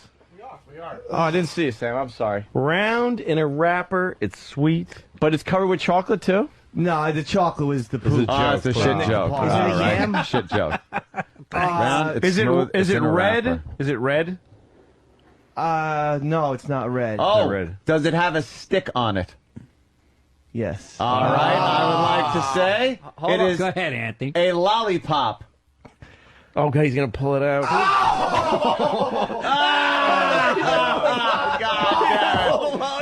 It's still in the wrapper out of his ass. Don't touch it with your phone. Jesus. Specifically, it's a blow pop, A guys. blow pop. Oh, now he's gagging because he put it in his mouth. Oh, yeah, well, too bad. Fuck. I don't know, but I'm getting turned on looking at his wife, watching this. You all right, Dave? Yeah, Uh, Pop it in your mouth, Dave. What are you doing? I'm trying to get the wrapper Put off. it with the Mr. wrapper Norton. in your mouth. Oh, Jesus. He put the lollipop in his mouth. What the fuck is wrong Let's with do the three now. Okay, so is the game over? Yeah, I think, Can I go back to doing prep? I guess he's the wrong guy to ask about what's going on in Ohio right now as far as the election. All right, there's Dave putting his clothes back on. Dave, when are we playing What's Up Eastside Dave's Ass again? I'll have to talk to my higher-ups about that. whenever Right you after, he want, gets, apparently. right after the stitches heal. In 5 minutes, if you ask him. When Anthony guessed the lollipop, he pulled the lollipop out of his ass, proving did he that ever? it was indeed up his ass. Oh, God, it's Sounded like a champagne cork. it's brown. Look, Oh, God. Stop making yourself puke with your own shit on a lollipop. You got the gig. Don't worry. People are going to know. Thanks for letting me in here today. all right. Sure. Ron and Fez, noon to 3. You should There you make go. somebody else smell that, by the way. You should fucking rub that Yeah, on put that in the somebody's candy dish down in the lobby. We need an outro for the bit. See, right now it would be nice to go back to announcer voice guy. Yeah. Oh, God. When Anthony guessed it, having him try to pull it out. Oh, God. And the wrapper was still on, so you know that caused some damage coming out. Oh, paper cuts. And now he's walking around in victory with the lollipop up in the air, That's, with his gut hanging out and his awful oh, boxers God. still on. He's shoving it in people's faces. You always around for the banner shows there, Lou. Yes. Listen, it's That's completely something. entertaining. Yeah. Sam, you got that for YouTube or something? There you go. Private collection. That kid will have a reality show. Fucking week. Yeah. Millionaire. I'll be reading for fucking Law and Order. All right, we're going to take a look at Dick Wolf's head lump. Fucking trying to impress a dude with a fucking goiter in his eye. And he's like, nice one, Nick. We'll talk to you soon. Yeah, thanks. Can I put a lollipop up my ass? Maybe, Can I maybe get that'll validated, please? Yeah, I can do a Columbo for you. We will wrap up this mess next. All right. And now, ladies and gentlemen, it's time once again for What's Up Eastside Dave's Box! Oh, fuck. Eastside Dave has stuck an object up his ass, and Opie and Anthony have to figure out what it is. It's What's Up Eastside Dave's Box! Here he comes, Eastside Dave, everyone. There's Dave. Hold on. What's the big deal? Oh, I don't like to Dave, do don't sexual put harassment. don't I'll push one over. don't put your ass in the listeners' faces. Oh, jeez. Eastside Dave is naked. Why do you have a shirt still on? What matters at this point? Why does he cup his dick and balls? And then, All right, fine. Oh, God. You asked for it, Louie. Oh, God. Dude, you have nothing today. What's going on down there? Oh, God. It's very hot out. You're hung like that. Hot out. It's supposed to be when it's cold out, dummy. I get my temperatures confused. Look at how small he is. This is a very special what's in my ass today. All right, Very special because of my birthday. Because it's Professor Anthony's birthday. Yeah, right. and I probably just gave a lot out with that little clue. All right, listen, Patrice and Louie, the game is simple. Dave definitely has something up his ass. Oh, God. And I guess they could see part of it or something. He's jerking himself off right now. Opie said I was small. I just want to get a little bit of He's stuff in jerking there. himself off in front of people. Oh, would you say you're like a fucking orangutan? Oh, Jesus. I'm just trying to get some size. Opie He's said I like was a small. fucking What's the grown, big deal? he's Don't like worry a about grown-up retarded guy. He is. Like Retarded guy jacks that off got- in front of people. He's the retarded guy that got older than they thought he was going to get. Exactly. He was supposed to die earlier. Yeah, and he's fucking works in a box factory. Stop jacking off. I'm just trying to give. I'm just trying to give a little size, Louie. What's the big deal? I saw your cock on television. Yeah, I didn't jerk off. Maybe you should have. Yeah, I know. All right, so we have to guess what's up Eastside Dave's ass. Okay, we hate start this. with the questions. Eastside Dave. Yes. Is it plastic? I think it is. Yes. Okay. Oh, very good. Plastic? I think. Materials are not my strong suit, though. Okay. But it's yeah. There's so some it's plastic. So I get to ask another question. Yeah. Do you personally carry it every day? No. Okay. I wouldn't do that. Pass it off. Every day's not a special day. Is it something you break out for birthdays? It sure is, Opie. Oh, okay. Birthdays. I think I already know what it is. All right, you can ask another so we can question. stop. No. If it's a candle, I have to punch in the face. It's not candle. All right, good. Oh, it's not All a right, candle. Patrice, it's to you. I think it's a balloon. He just makes everything taste nasty. Like, I can't even drink That's so true. Like, food becomes inedible, drink becomes undrinkable. Water is supposed to help you not be nauseous, but it's just... Yeah, I have to totally disagree with that.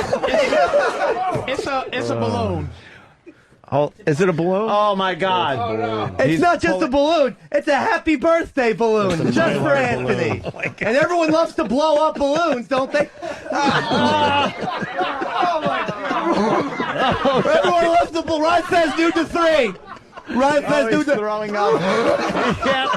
He put the balloon in his mouth. It's been in his ass. Ryan says do to 3. Give him the pail. Get him the pail. He's gonna puke.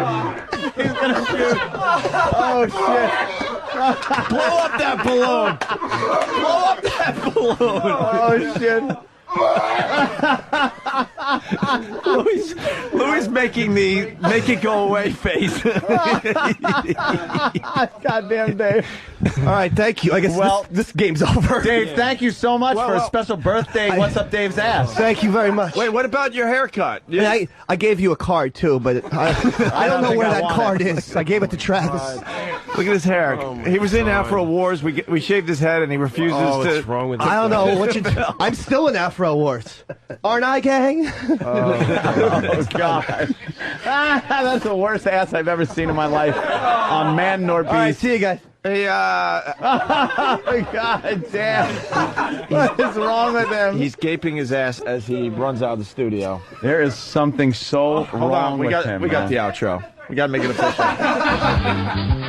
Some contestants will take home the home version of What's Up Eastside Dave's Butt. Promotional consideration given to anybody who gives a fuck. What's Up Eastside Dave's Butt is copyright 2008 Opie and Anthony Productions. We'll see you next time when we play What's Up Eastside Dave's Butt. Yeah. Wow. That was, Lou, you all right? I hate that guy. You're I hate him. You were making I recognize his value to this show, and I understand he's funny, but I can't take it. I can't take it. He's just like a circus clown on our show. God, he actually it's so does gross. He actually does like real good radio for Ronnie and Fez. But I know. I totally but for get us, that. For us, he's just a circus God. boy, really. The thing is that he kind of has the same coloring as me, and that's what bothers me. I think he looks like he could be it's related. Like if I was doing that. Yeah, right. Oh, so you're kind of thinking You kind of saw yourself naked. He's fucking up our people, It's The redheads and you remind me of me a lot when I was a kid. Kid. Except for the nudity and jerking off and thing up your ass. Patrice, silent again. Patrice gets silent. Can't. Doesn't like being party to that. Yeah, because black guys just don't do that, right? I mean, look, man, No. I'm not fucking super. That's a white guy thing. Norton does homo shit, but it's but he's and it's real. That's what when I say it's not. He's not a publicity stunt guy. No, he's a fucking sociopath. Man. And he puts his hand in his ass and grabs shit, and it just And licks his fingers And then clean. gets sick. You would have And to, then pukes. Yeah, you would have to kill him. Oh, yeah. He'll you would do have to- anything. Yeah, you would have He to will kill do him. anything. Which is it. It's like really And kind of it's cool. legitimate. I mean, I guess that's what you say. The value is that the motherfucker's legitimately. Yeah, exactly. You know, he comes in here with a. He's not a phony. He didn't even put the easier kind of balloon. That balloon is Yeah, made. he took the Mylar It was a little It's Mylar made balloon, out of, yeah. Crinkly like, kinda- aluminum foil. Yeah, that's the shit they covered the Luna module in. So you know there was some type of sharp edge. Yeah. As he's pulling it, and he stuffed that in his fucking asshole. He did. Any fucking heroin mule could put a regular balloon up their ass. And then Try you- it with Mylar, motherfucker. Yeah, those edges get sharp. And so you respect that a little bit. It's not a respect thing. It's it isn't? It's I watch him and I go, this. It's it's like the white boys, them jackass white boys, man. Yeah. I go, they scare me, like, because those fuckers are legitimately have a problem. Crazy. They're fucking not well, dude. You know that this movie I'm doing when they ask me to shave and they when they do my hair they stick it way out and I dress in a disgusting wife beater and sweatpants. Yeah. And I'm playing a really disgusting loser. That's my role in the movie. And once they did my whole thing, I looked in the mirror. I'm like, I'm Eastside Dave. That's what I am. I'm playing Eastside Dave in a movie, and he's actually informed the character I'm playing in the movie. Like I think about him. That's I helping. get a little sick, you and then I do it. You're researching your part. What movie did I just see you in? Roscoe Jenkins, that Martin Lawrence movie. You was in that for like one scene. All right. I don't think that was it, though. Jeez. I'm in a Matthew Broderick movie too, but that's not out yet. Was you in the boxing movie with No. Your boy No. with the voice? Sound like Edward G. Robinson? What are you talking about? Like all white boys sound like Edward G. Robinson. All the smarmy white boys. Who talks like Corolla. I'm not in any movie with him. Okay, no. I thought you, okay. No. All right, sorry. From Eastside Dave. Touching it? I forgot to give you the birthday card. Why would I touch that? It was pre. I'm not. I want an You official. can't even fucking rely on that information. I want an official opener. He sticks everything in his ass. I can't even fucking use anything. You know what? Throw acid on it. Now you got E. coli. And this is my pretty. My poetry. Oh, poetry. And then it's scribbled out a whole line. I like calling you when I'm drunky. Ron and Fez, noon to 3. Happy birthday, Dave. All right. Now you can throw it away. Made it rhyme. How do you touch that? Like I can't touch that. We've been saving some audio for your next visit, Louis. Okay. A little surprise here, by the way. Oh, okay. We didn't even tell you about this one. Some guy named, I don't know, Eastside Dave. I don't know who the fuck this guy is. But, shit. Jesus. I have no idea who he is, but he had a lot to say about you. Oh, sir. okay. Oh, no. Wow, I do remember this And, now. and he's hiding today because we're like, why don't you come in and confront Louis C.K. with your words? But Let's hear it. supposedly has something to do for Unmasked. Okay. No, Like Ronnie has a lot to do for Unmasked. You have nothing to do. Right. for Unmasked. Yeah, what does Dave have is to he do? going to be there when I do this Unmasked thing? Oh yeah, he is. He's part of it. I don't. I think he's Yeah, exactly. He sits to find folks. They give. Okay. You know, he walks around and goes, "Here, you're sitting He's here." a fucking woman. Yeah. Okay, so what did he say? Would he say that's on this show or this is on his show? Ron On Fez. Ron Fez. He was completely sober when he was saying this stuff. Okay. And this is okay. Eastside Dave going off on you. Lou, you all right? I hate that guy. You all right? I hate him. You were making I recognize his value to this show. Oh, wait, where are we at? E-Rock, what'd you give me? The first track is what set Dave off. Was This is what I said about All right, Eastside supposedly Dave. you started. Okay. Right, okay, I didn't this know is- that. So that's- this is yeah. you talking about Eastside Dave. Yeah, All sure. right. Sorry. Needed the setup. Lou, you all right? I hate that guy. You all right? I hate him. You were making I recognize his value to this show, and I understand he's funny, but I can't take it.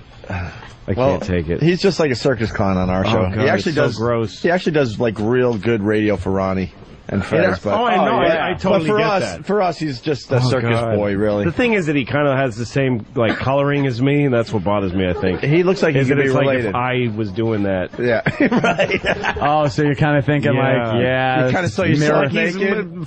He's fucking up our people, you know. It's Yeah. The redheads and yeah. You remind me of me a lot when I was a kid. Kid, you know that this movie I'm doing when they ask me to shave and they when they do my hair they stick it way out and I dress in a disgusting wife beater and sweatpants. Yeah. And I'm playing a really disgusting loser. That's my role in the movie.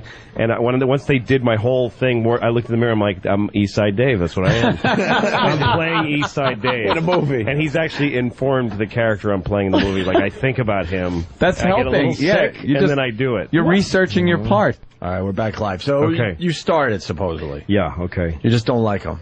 What day was that? When he was pulling something out of his ass? I think he stuck a lollipop. I mean, like it Yeah. matters. He stuck a lollipop up his asshole. Mhm. He was naked. Yeah. And then he ate it and then threw up into a bucket. So I guess I chafed at that a little for some odd reason that bummed me out. All right. Eastside Dave started with Patrice. He had something to say about Patrice first. Patrice is a good guy. No, you know what? He's not a good guy. I try to say hi to him every fucking time he's in here, and he ignores me. Just because I shoved a dildo in my ass and all this, and a bagel in my ass. And That bothered him. He was bothered. So by what? that. Yeah. Patrice doesn't like white boy fun. Right. No, I'm serious. Eastside Dave does what we call white boy fun, dumb fraternity crap, and Patrice is like, "What is wrong with the white boys?" Yeah, I wouldn't expect Patrice to like No, that. he's like, "This is deeply disturbing. Why are you guys laughing as he's trying to take shit out of his own ass?" Yeah. And it's just for the goof. Sure. All right. And then finally, Dave got into you. Okay. To a black guy. Wait, What? Wait, hold on. Louis C.K. He has a thought. Sam, Yep. what did he say about me? He didn't like you.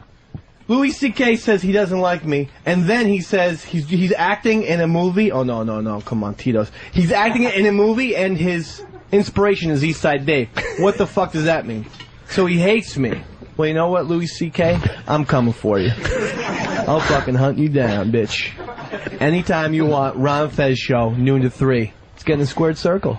See, now Yeah. he has his opportunity right now.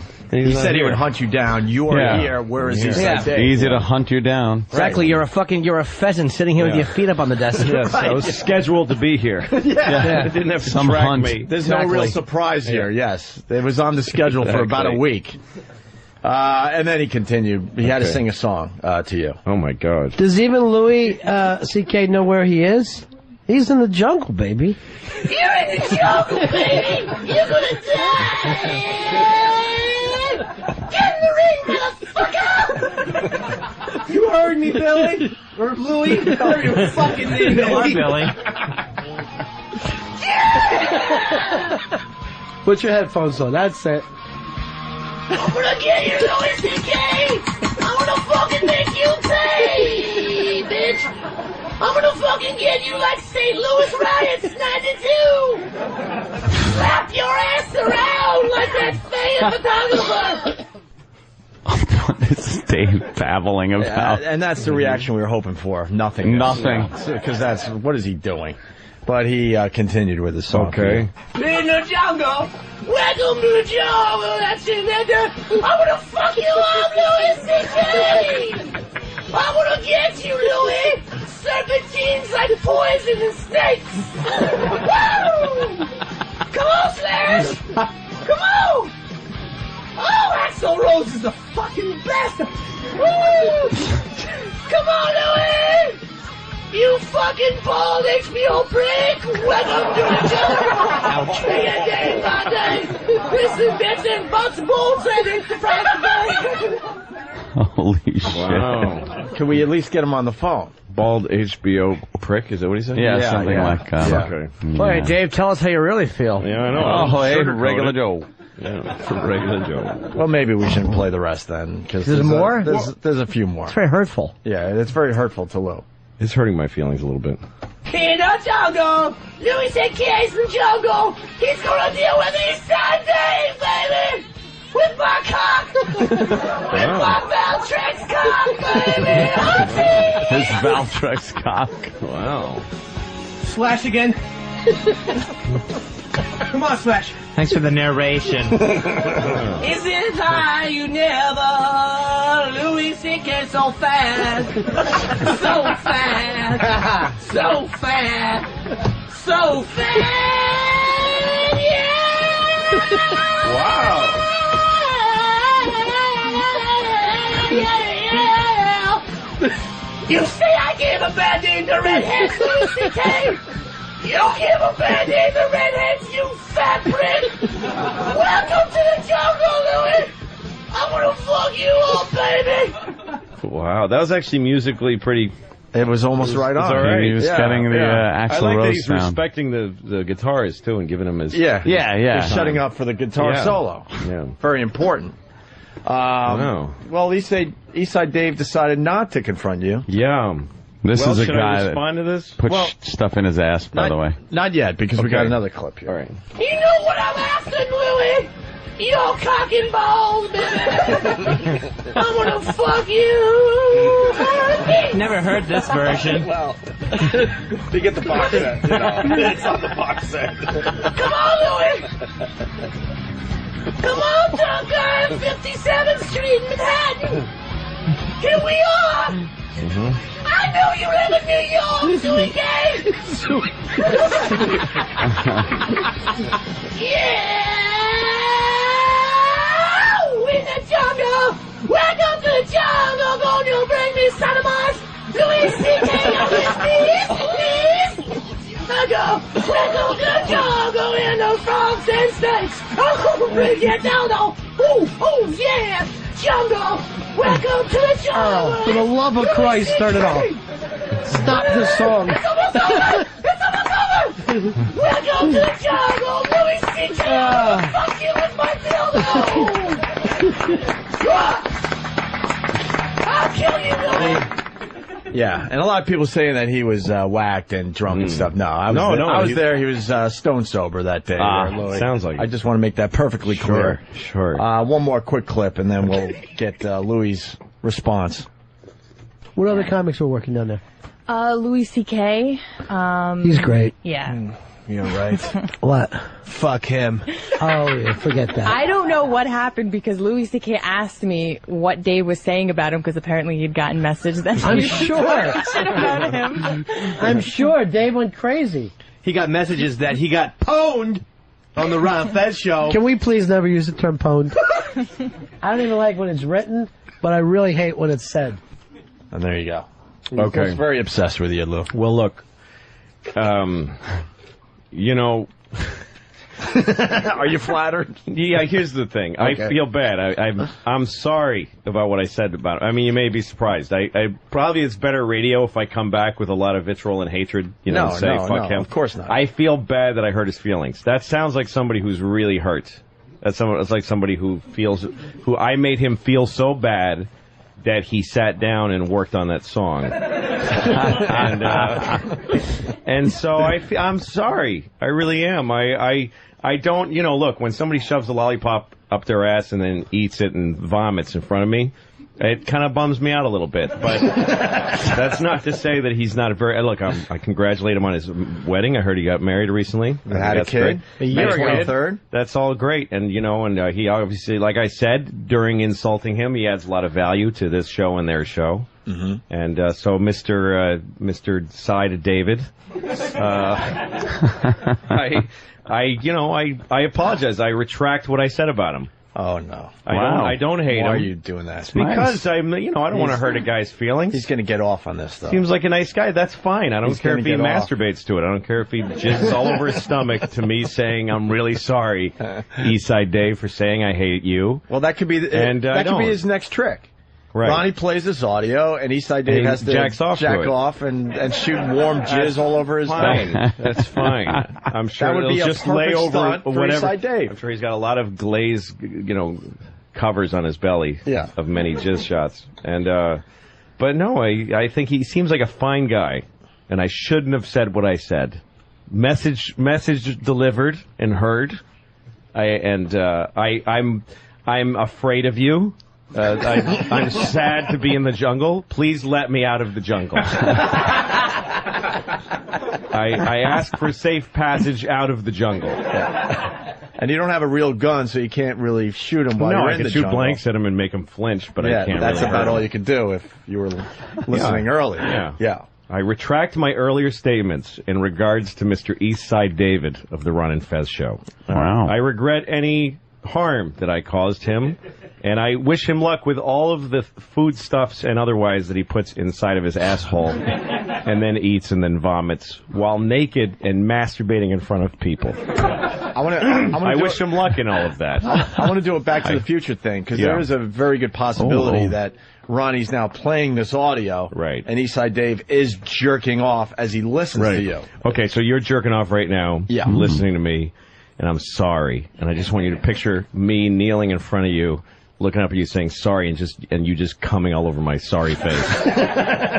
I can actually jerk off to that. Who can't? Two redheaded guys. Yeah. One coming on the other's face. One straightening out the other one. Straight. That's right. Exactly. Redhead humiliation Fine. 4. And one of my eyes closes because it's all stingy. Yeah. But I keep taking it. That's right. Take it like a champ. That's right. You lap that cockhead like a puppy. Right. It's fine. I got no dog in this fight. I'm not going to stick to my guns. The last thing I'm going to do is go, well, but he... Yeah, you can't be going How back and dare forth he with say I'm in a jungle? the likes of him. How dare he sing along to that song and say fuck me? Like a I'm not going to lunatic. take that lying down. No. He wins. Complete madman. Eastside Very Dave, sorry. you win as you You're sit right. there jerking off in front of Ron and Fez. Wonderful. You're right and I'm wrong. We are back. And this is one of those that maybe at the time people had certain sides they took of whether Dave was the creep or Louis was the creep. With some time, creep back. Perhaps their stances might change, That said, I am going to give Louis the devil's advocacy that no one on the show did. Oh, the first time he met you, you were in the middle of a weight gainer contest. You were in the middle of a hair growing and beard growing contest. Afro and beard and gaining weight, the biggest gainer on the Opie and Anthony. I was doing several bets at the exact same time. You were killing me. Wearing physically what was described on the air as a stained wife beater that you could see your man boobs through. So Louis meeting you for the first time and is supposed to go, this guy's a comic genius? Yes. I could see why it might be, take him a second or time to meet you. Now, the second time he meets you, you're playing a game for Anthony's birthday, affectionately known as What's Up Eastside Dave's Butt, that has music and a stinger, so he knows this clearly isn't the first time you guys have played that game. Right? A game conceived by Opie and asked me to do it, and I said I'm the ultimate team player. And I'll do it. That's what we see throughout this. So several interactions like that. And then he does critique you. He makes the joke. And then the next thing he hears from you is you drunk singing Guns N' Roses songs about him. You know what I mean? You could see how if you don't know the real Eastside Dave, you might go, this guy's a little bit of a weirdo. I got news for you. Louis listened to Ron and Fez off and on. I heard him. I heard him talk to Ron. I heard him off the air talk to Ron and be very complimentary and be like, you guys are hysterical, man. Because I'm not saying he was dialed in every time, But I know that when he would do O&A, I think he would get in a car, he had a car or whatever, and then he would just keep Sirius XM on. And would, I think, driving to the show, he'd have O&A on. So he would have the channel on. He's going home, and he would listen to the show. Because, and again, Louis C.K. said this on Opie and Anthony.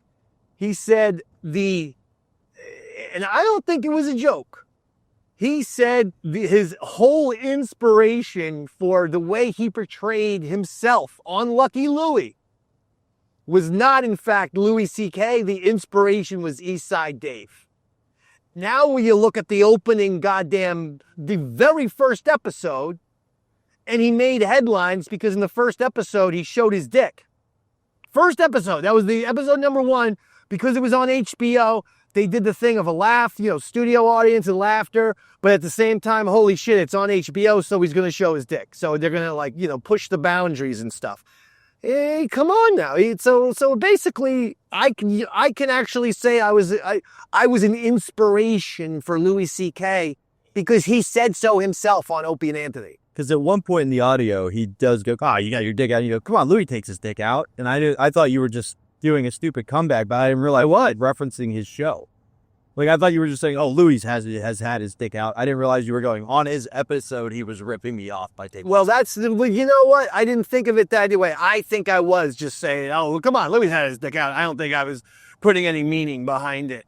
But, I don't think I was putting any meaning behind it. But it's interesting. Maybe I meant it as a little dick. I don't think so. I just was like, come on, guys always have their dicks out. That kind of thing.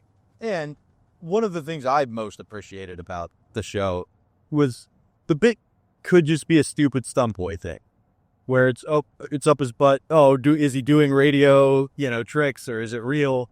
But the way you did it, everything had a next step to it. It was almost like you learned the improv lesson you didn't learn about yes and you just applied it to this bit. Because the first one, it was a lollipop that you then take out 8. Well, yeah, that's fucking impressive. Let's not just, there was a lollipop in his butt. Let's take yes and. We're going to go a step further. The licking it to me seemed like the finish move.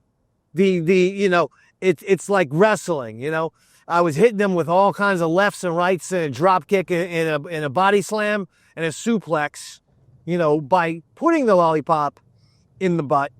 But the Stone Cold Steve Austin, the Stone Cold Stunner, that's how you got to finish the match.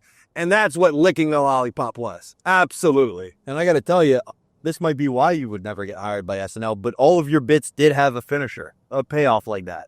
And SNL skits are notorious for not being able to do that.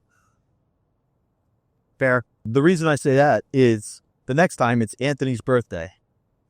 Everybody's guessing, what is it? It's a balloon, which then you blow up in front of everybody. Like all these things that you do to just take it a step further and make people laugh. And I got to tell you, it's a gig that most people would write home for. All right, I'll put something on my butt. We'll pull. You know what I mean? And you're really bringing that Axl Rose energy. Oh, yeah, man. I time to rock. Wonder if part of what alienated Louis some from you was how easily you were able to do both of those things. Like be the fun, natural, quick, smart guy that Louis was known for being, and the guy who was willing to do whatever Opie asked to get a laugh in the moment. Like the shock jockery and the writing together is something he didn't get as much. I guess. I mean, he did. He took the dick out, on the show, like I said. So I don't know. I don't know what Louis' thoughts were. He took his dick out. He didn't then pour hot sauce in the tip of. You know what I mean? Like you were willing to go the next level. Yeah, but for the record, I didn't. Jay Moore did that, and I didn't ask for that. By the way. For the record. Sorry, I forgot we had pending litigation. Well, no, it's just that if I ever do want to sue, I might. That's why I meant. No, I'm genuinely. That's why I forgot. I got third degree fucking burns by Jay Moore pouring, hot sauce on my dick hole and anus. Again, ultimate team player. I never did anything about it. I'm still not planning to, though the guy did get married to Jeannie Buss and has billions and billions of dollars. You'd think maybe he'd throw the Dave man a bone, because I did actually go to the hospital. I had to go to the hospital for that. But regardless, I see your points. Uh-oh, he's coughing now, folks. Excuse me. No, and you do see my point. And the other conspiracy I have, and I know we're a little early into the episode to get to Rob's crazy conspiracy. No, I want to hear. The theory I have here is, this one might be a bit of a deep cut, but the first time you meet Louis, you look like a slum. The second time, you're completely naked. You have your penis out, and you start jerking it in front of him because the last time you were naked. I never jerked off my dick. Not jerking off, but hear me out. Okay, but you gotta choose your words carefully. I just my life. Jerking, not off, but playing, because the last time you were there, Opie made a comment about you being small. So you were kind of just, doing what a guy would do with his penis, not actively masturbating. However, making a jerking-like motion to a guy who at the time was actively jerking off in front of women and not letting them leave the room. Yeah, some of the rumors were swirling. Is it possible that the reason why Louis took an instant disliking to you is he thought you were taking a shot? Well, I mean, this was years before that scandal, obviously, so I certainly didn't know about it. As I said, I don't know, I'm not someone who travels in the stand-up comedy circles and all that kind of stuff. So I wouldn't have had any access to those gossip or that rumor. But if you're asking me, maybe he thought I knew something. I suppose the potential's there. So I'm not going to just shoot down your conspiracy theory because I think that the potential is there. But again, that's a tough one because I didn't know about it, though, for the record. No, and it would be tough for you, too. It was one of those things where even when it came out, some people were like, I had heard things before, but I didn't know all this. But it may have also just been a subconscious thing for him, too. Like, oh, shit, did somebody tell? Yeah. This was the era where, the alleged incidents were actively occurring while you were interacting with Opie on air. Yeah, that's all. Wow. This was when those events were taking place. That is crazy. And by the way, I was simulating jerking off with my pants on. I had sweatpants and was doing this, but I wasn't touching the dick. I was pushing the outside of the fabric where the dick is. So I just want that for the record, because sometimes the way you tell stories, you portray me like I'm fucking Ted Bundy over here. I didn't have the dick out, nor was I touching it even. It was sweatpants, going like this, pushing the fabric. That's one that was a little theater of the mind, but not really, because it was just all those guys going, look, he's jerking his dick, because they see my hand in my pants and the material moving. So I did a good job of simulating masturbation without doing it. I was really touching the fabric of the pants. Thank you. Interesting. Nothing wrong with that. And no, I'm giving you the backstage. I'm giving you the real shit. I will say this. All I'm privy to is the audio that goes out on that. I know. That's why I want to give you the real shit. Because, yes. Because I'm, otherwise I'm RP McNurfy and fucking One Flew to the Cuckoo's Nest. Or for a more modern times reference, I'm Louis C.K. I was going to say, or you're Louis C.K. in a hotel. Well, I just said that. No, that's perfect. But so it does kind of show, even despite this, you and Louis not liking each other. Louis, one of the biggest guests of O. I did not like Louis C.K. I just didn't care. I didn't have feelings towards Louis C.K. So what pro or negative is you got provoked. You got poked into having an incident with Louis C.K. like O&A and Ron and Fez were known to do over the years. They got you drunk. That was hammered on Tito's. Yep, at one Tito's vodka. Opie sells it to Louis as he was completely sober, and we hear you go, oh God, more Tito's. So he knows what's going on. But you do go on a rant against Louis. And one of the things I love that was fun. Most about you is in the few instances where I've had a problem with somebody, I kind of go on air and mock them openly, write some roast jokes, boom, it's done. One of your go-to moves when you have a beef with somebody is to sing Guns N' Roses at them aggressively. Whether it be just the welcome to the jungle or you add parody words to make it about them. Get in the ring, too. Get in the ring. From Use Your Illusion, too. Now, I thought really I only did that with Louis C.K., truth be told. Did I do that on the air with Ron and Fez and anyone else? Anytime you were fired up or they needed to motivate you to do something, they would have you sing. Okay. Like, I'm trying to think, the Power Hour, for example. I believe they had you do that. Now, it may have been trying to get you to vomit, but... No, I mean, like, GNR is one of my all-time favorite bands, of course. Absolutely. They're in the Pearl Jam, Guns N' Roses, Beatles, Dylan... And something I've learned in traveling with you is one of the ways to get you singing is to start playing some Guns N' Roses, and we'll see that occur. I mean, life's a little better with a little G and R, Daddy. Come on. No arguments from this passage or driving. Yeah, you're driving. I hope you're. That's scary. You know what's going to be amazing though? What if you get one of those self-driving cars? Then we should just go on a road trip, fix cameras to the damn windshield. We could have a whole adventure. Yeah. A whole Tales from the Satellite across America. I love that. You heard it here first, Patreon fans. If you buy a self-driving car, new show coming soon. Yeah, we're going to need a lot of financial support. I'm just going to need somebody to straight up buy the car. To make this happen. We should actually invest in the first ever mobile studio. What if we get just a Winnebago and some old black driver, and then we call him Earl Douglas? I love that. And then, yeah, you and I just sit in the goddamn Winnebago there and then do that. There we go. Now we're similar things have been done like that. What was that Gabby Petito chick? She was in a van. That Rick Pitino's daughter or something? No, that's the basketball coach. The boyfriend murdered her. Oh shit! Dibs on being the boyfriend. Anything to do with Pitino though? 'Cause he's now the St. John's coach. You're saying Patino, right? Yeah. This is Petite. Oh. Oh. Okay. So no.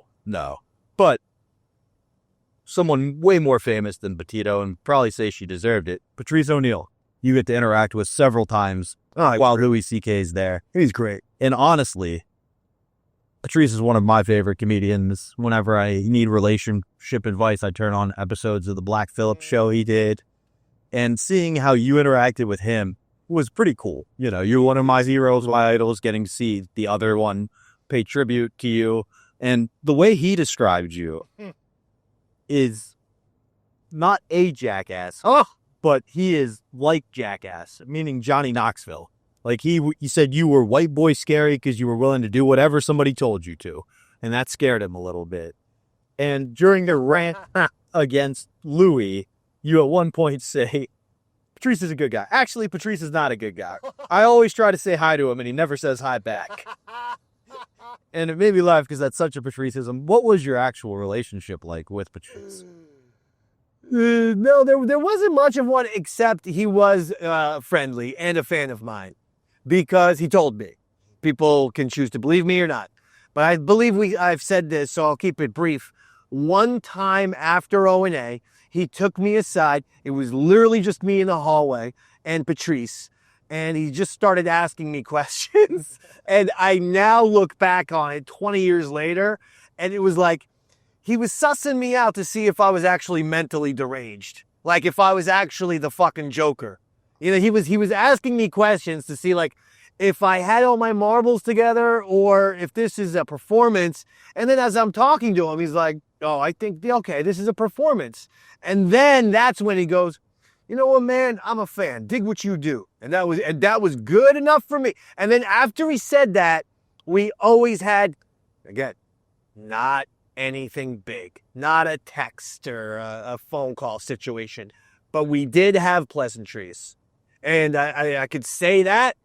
Didn't have a lot with a lot of the other ones. No pleasantries with Bill Burr, who called me false enthusiasm when I rode a unicycle and injured my head by falling off the unicycle and hitting the side of the stage, which was metal, and it actually hurt for real. And I didn't have anything with him. You know, Voss kind of knows who I am and seems to be bemused, but not anything big. Robert Kelly and Patrice and Jay Moore were my guys, the Eastside Dave contingency. Though Jay Moore is no longer, thing. Robert Kelly still follows me on the TikTok, I know, because I just got a notification, in fact. Well, we are going to highlight how much Bobby Kelly loved you in a minute. That's nice. We have highlighted in the past how much Jay Moore adored you. I love Jay Moore. I wish his phone number still worked, but anytime I call her thing, I go, beep, beep, beep. The number you are trying to reach is not available. And I still wait for the last beep, and then I go, hey, Jay, it's Davey Mack, Eastside Dave. You haven't picked up. You gave me your phone number. I saw you backstage at Red Bag. We hung out a bunch of times. but you haven't picked up your phone in the last 10 years. Give me a call, buddy. But I got to tell you. Hasn't happened, though. I do think it's crazy that he calls you false enthusiasm. Bill Burr. Bill Burr called you false enthusiasm. I don't think that's crazy. I think that makes perfectly sense because he's never been false or fake about anything in his life. Like, he's never rallied against billionaires for a year and then taken a huge paycheck to perform at the Riyadh Comedy Festival or anything nuts. Okay. He's true. This is sarcastic because never then got exactly what he did. Oh, well, then it would seem like he's a hypocritical piece of shit. Whoa! You're the stand-up comedian. You'd think you wouldn't be bad, destroying these comics. You might want to get a gig or two. I can say that. If that... You know what bothers me about Bill Burr is... No. You know what really... He mocked fucking Star Wars, and as you know, Star Wars is one of my passions in life. Like, legit passion. And... his mocking was so generic. Oh, yeah, the Star Wars fan. I can't do the Boston accent. It sucks anyway. But, yeah, the Star Wars fans that lives in their mom's, basement and never get laid. It's like, oh, my God, that's what you have to say about Star Wars? Is the whole 35-year-old virgins like it? Because, God, that joke hasn't been done before. And the next thing I know, I see him in The Mandalorian. This motherfucker hates Star Wars, Jon Favreau. You think you're the redheaded guy with a fucking beard who's an ass kicker? You should have called me. First of all, I'm 6'2". Bill Burr's a fucking twerp. I can squash him like a grape. I'd make a lot more imposing figure in the goddamn movie screen than that goddamn ginger midget. 190 pounds of twisted Irish steel, right? 185 these days. Hell yeah. Twisted Irish steel. Twisted Irish steel. Now, those were people who, I would say, as far as fame and popularity goes, similar level of view at the time. Yes, sir. We're going to then see, I would say Louis, Patrice, maybe a little more famous than you. No, they were famous, all of them. But wasn't like you were meeting somebody who was a hero of yours or an idol, somebody you worship. Well, like I said, if you're actually going to ask me who are my favorite stand-up comedians, it would be the aforementioned Robin Williams. Yeah, I do like the fact that he could improv and make up shit on the fly. It would be Mr. Steve Martin. It would be Mr. Richard Lewis. Maybe that's it. I'm talking about like my all-time favorites is what you said. No, the guys who I used to watch like as a child and stuff. No, that makes sense, and it kind of is telling of when you stopped really watching stand-up comedy as well. Not being a jerk, but you get busy. No, I wasn't actually referring to comedians. What I was more meant is we're going to take a listen here to you meeting a star, somebody you always wanted to be, somebody who you're not afraid to show off your singing passions in front of. Oh, okay. I know what we're talking about here. And then we're also going to take a look at a lot of the stuff you did. People would say, oh, he's false enthusiasm for the air, a la Bill Burr. We're going to take a look at something that occurred completely off the air. Didn't necessarily need to be content for the air at all, but you just being Eastside Dave McDonald added 15 minutes of radio gold. Well, what do we listen to right now? So the first thing we're going to listen to is you invading the Opie and Anthony show during a star being in it. I want to promote. I want to plug them because, go ahead, say it. I wish I could remember the guy. That's why I've been being, yeah. Well, just tell me, why do you just speak in vagaries rather than just being like, hey, Dave, I'm a pothead who forgot the Guns N' Roses guys. Duff McKagan and Steven Adler. Look at that, he tries fast. No, I'm just trying to get around you. I'm also driving, and I don't have notes in front of me when we do this. No, I know. That's why. Listen, buddy, I'm offering you help. Just on the Ron and Fez show, we never just dance around stuff. We just say, hey, I need audio, or I need help with the name. So I'm just trying to help you. The Duff McKagan is, of course, the basis for Guns N' Roses. By the way, something interesting that ties this all together, Duff McKagan, not Slash and not Axl, nor Izzy Stradlin, for that matter, wrote Get in the Ring. The song that on fucking all whacked out on Tito's vodka, I told them to put that song on so that I could cut a promo on Louis C.K. Because, if you recall, well, you're not a Guns N' Roses fan, and it wasn't a single. In the middle of Get in the Ring, Axl Rose cuts a promo, a good old-fashioned wrestling promo on Bob Guccione Jr., who was who was in charge of Spin or Kerrang magazine, maybe both, and whose dad founded Hustler. Wow. And then the son founds like Spin and Kerrang or something. So that's why he, at one point in the promo, he goes, Bob Guccione Jr., what? You pissed off because your dad gets more pussy than you? Fuck you. Suck my fucking dick. It's the greatest promo of all time. So I just did that with Louis C.K. That's great. So that was the Duff McKagan. I mean, that was the Tito's one. Meeting Duff was phenomenal. He wrote that song. He's the bassist. He's still in the band. And of course, Steven Adler has good relationships with the band these days. When they're in Los Angeles, he'll go out. But he also was the guy who had a cocaine heart attack. Oh, Jesus. Like, not an OD. Like, so much coke in the system, it was like, I don't know, it was like a cocaine cardiac arrest, a cocaine yak arrest. And he was the original Guns N' Roses drummer. And though while I love Matt Sorum, the guy who drummed on the Use Your Illusion records, I have to tell you, Steven Adler's my favorite. I think he's one of the greatest rock drummers of all time. I love him. So meeting Steven Adler was huge because, Robert, what instrument do I play? The drums. The drums. I love Lee Von Helm. I love Keith Moon. And I love Steven Adler as my top 3 favorite drummers of all time. So here's one. And I got to meet Lee Von right now. Unfortunately, never got to meet Keith Moon. He died when I was like 1. But got to meet 2 out of 3. And Steven Adler, this is one of those times. This is. Unfortunately, during neither of the audios we played, you show off your drumming skills, but you do quite show off your audio skills as you sing not only to Steven Adler and Duff, but also to E-Rock as you go to attend Opie's bachelor party at FH Rallies. Oh, yes. So Opie's infamous bachelor party at FH Rallies. Okay. So this isn't what I enjoy, the audio, and we'll be back right after this. I play the drums just because of Steven Adler.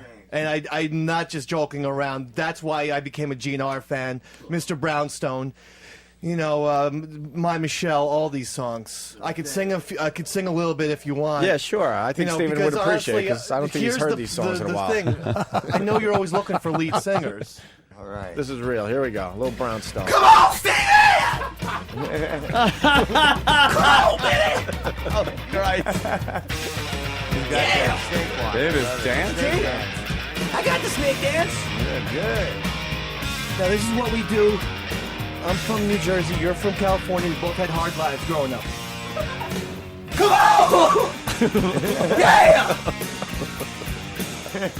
You like it? I love it. All right.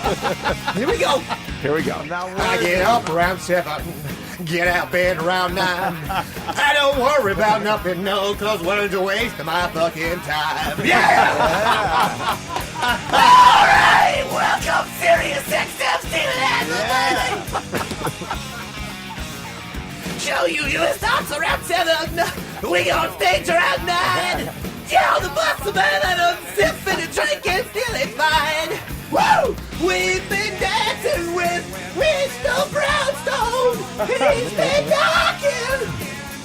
He won't leave me alone. No. He won't leave me alone. No. He do a little, but a little wouldn't do it, so a little got more and more. I just keep trying to get a little better and a little better than before. I used to do a little, but a little wouldn't do it, so a little got more and more. I just keep trying to get a little better than before. Dancing with Mr. Brownstone. He's been knocking. He won't leave me alone.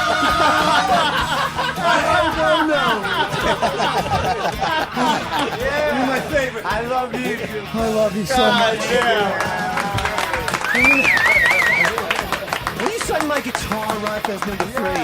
Oh, my God. Goddamn Dave. Jump circle. I want to say hi to everybody that went to F.H. Riley's on, what night was that? Friday night? I believe that was Friday night. I'm still recuperating. Yeah, that was... we had a little get-together. A get-together. Little get-together.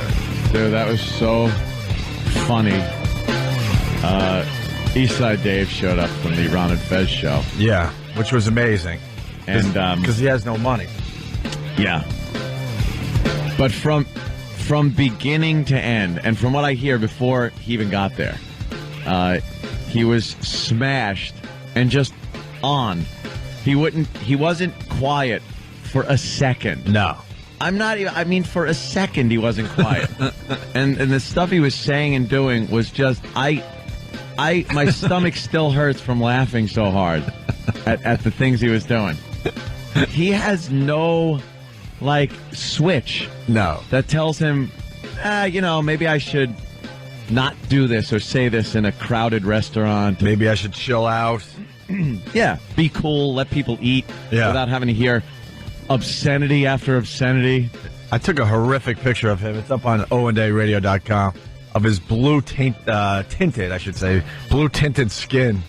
Oh, yeah. I've never seen someone so white that they're actually slightly blue. Almost blue. Yeah, the blood underneath his skin. Yeah. Kind of shows through his transparent skin. Just trying to push to the surface to get some oxygen. And then where do you start with him? The wax? Well, I asked him at one point if he wants to do wax shots, I call them. You know those, especially at F.H. Riley's, you got those nice candles? Yeah. This is a new trend I'm starting. I started with Dave, but I don't know if you can find anyone else to do it. I know. I thought it would be a good idea because every table has those little, what do they call? Votive tea candle. Light, tea what? Yeah. Yeah, so, they're burning for a few hours. This is a nice shot of hot wax. So I go to Dave. I go, you want to do a wax shot? He goes, what the hell is a wax shot?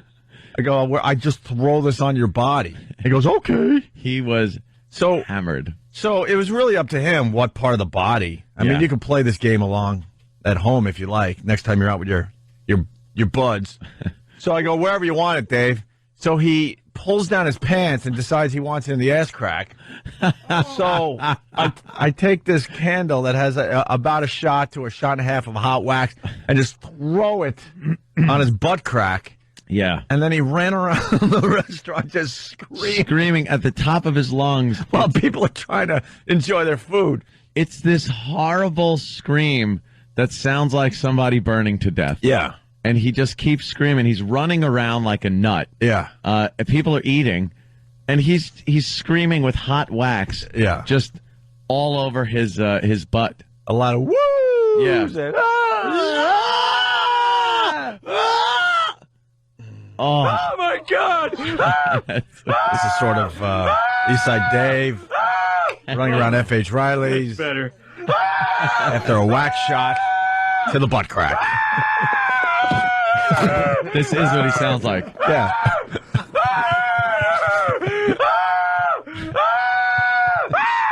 All right. That really is what he sounds like. Yeah. And people are eating. And it isn't like he's away from the dining area. He's in the middle of the people. Yeah. Like inches away from their table. That's the beauty of our restaurant. We don't stop you. You never know what's going to happen. There's a little fine dining going on over here. There's a naked guy running around because he took a wax shot to the butt crack. But you know what? He wasn't just screaming because of the pain. There was actually one point where he was just screaming in frustration, where he was trying to toast Opie. Yeah. He was so drunk. He stood up on a chair, but the music was loud, so he was trying to get them to turn the music down. So every time he would start talking, they'd obviously put the music back up. So this happened 5 or 6 times. So he just got fed up and he gave up with himself and just started screaming. Just the same scream while he's standing on a chair. He's yelling, "Shut the F up" to the people because he's trying to toast. Yeah, as he's holding everything that makes him a man. Yeah. It's just out. Yeah. He's on the chair with his pants down to his knees. He was naked most of the night, I think. That guy just is out of control. And then later on, he decided to do a wax shot where he just pulled his pants forward and just dropped it in. He just dumped hot wax down the front of his pants and underwear. Yeah. And he's screaming again. Then he had to show everybody what it did. I've never in my life seen anyone like him. I think he wanted to like just burn the crabs alive. Like encase them in wax. You know, what is it? What it was the Vikings or whatever, where they would throw that hot crap over the over the side of the castle wall or something. Hot oil. Hot oil. He doesn't care. Down below onto the crabs. And we were laughing so hard. I was waiting for him to take a header off of the chair. I thought for sure he was going to fall off the chair because he kept getting on and off of it. Yeah. And he was so drunk he couldn't even stand up. He's standing on this chair yelling F you to everybody at the bar because they're still talking. Like people just talk, they don't know who he is or who, you know, they just are there for drinks with their buds. And he's yelling, shut the F up. I'm trying to toast Mr. Opie. Yeah. Oh, we could start with his car ride to F.H. Riley's? What is this, E-Rock? Oh, no. Well, I had to pick Dave up. Yeah, I heard that was quite an adventure. From the XM studio at 6 o'clock. And his show ends at 3 o'clock, so he had a lot of time to kill. So I pick him up, and he's already in the bag because he decided to almost polish off a bottle of Jameson. He loves his Jameson. So I get him in the car. We're now on the LIE, and he realizes he has to go to the bathroom. So he's rolling down the window screaming, and he's trying to open the door because I won't pull over to let him go to the bathroom.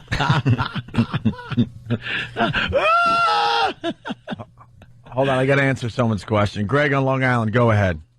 I still don't get this East Side Dave guy. I don't understand what you find so entertaining about. I can sum up his talent and his career in just like a second. Yeah. You know, he screams, he curses, and shoves things. You know, meh. Yeah. And that's it. The thing is, let me tell you something. He doesn't have any talent. I don't He get it. doesn't need to do anything else because he doesn't have a line. He'll do these things. If someone just does these things in a room, it's funny enough. When they do it in a room full of people that don't know why someone is doing this, I can't laugh hard enough. It's just amazing. He doesn't have a filter, Greg. That's why I think we like him. And I gotta stick up for Eastside Dave. He's one of Ron and Fez's guys. And when he's not doing all this crazy stuff and just doing regular radio with Ronnie, he's really good. He's good. He's very informed about sports. He's very entertaining. Yeah, he's good. It doesn't translate very well on the radio when he does it on the radio. All right, Greg. I don't get it. All right, thank you, sir. I liked Dave. I like Dave. Yeah, let's go back to E-Rock. So you taped the ride to F.H. Riley's? Yeah, at one point when he was trying to get his mind off that he had to go to the bathroom, so he's talking about video games and his life, and then all of a sudden becomes mesmerized by the music that's playing in the car, which was the end of Joan Jett's I Love Rock and Roll, going into the Talking Heads, and She Was.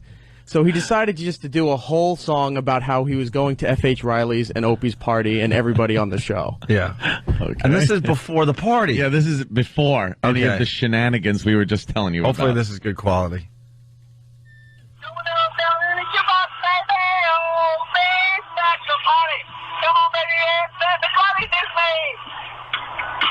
Oh, yeah, here we go. And we were looking in F.H. Riley.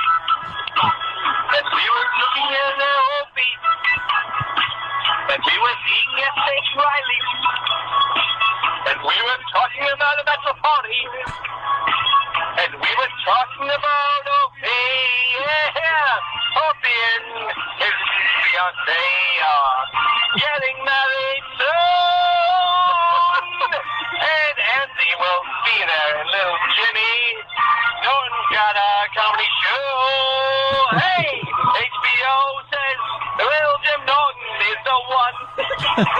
hey. Opie's bachelor party at F.H. Riley's is the one. And Andy's the one. This is before he really started drinking. We just entered Nassau County. Oh, he is a complete ass. Wow. Yeah.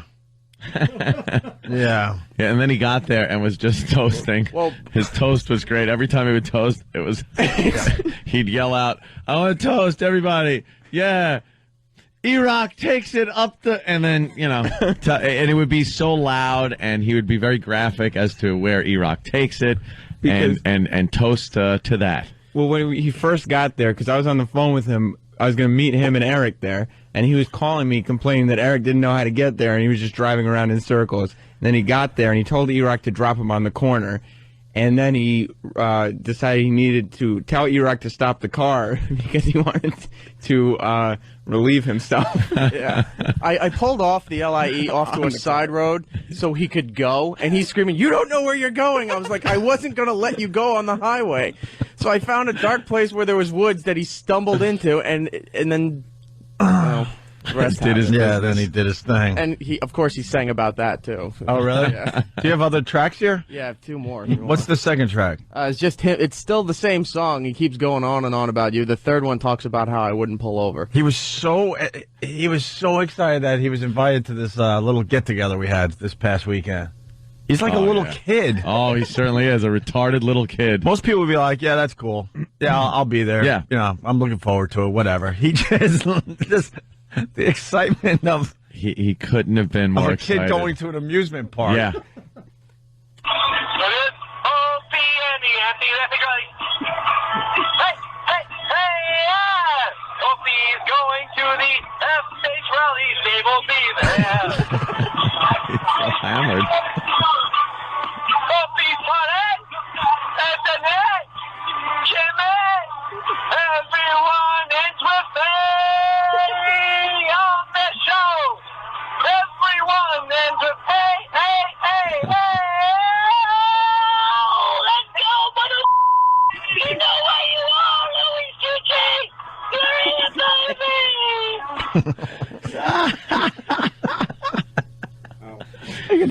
I got the visual in my head. They're just bopping on the LIE. Wow. Heading toward FH Riley's. I'm keeping the phone next to him, and he doesn't even realize my arm's just like laying across his chest. Nice.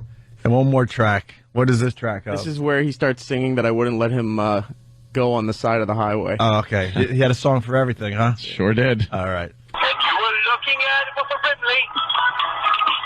And he's the guy from Mobile. Oh, E-Rock is driving us now. He won't let me. He won't let me on a shoulder. He's afraid I'll be arrested.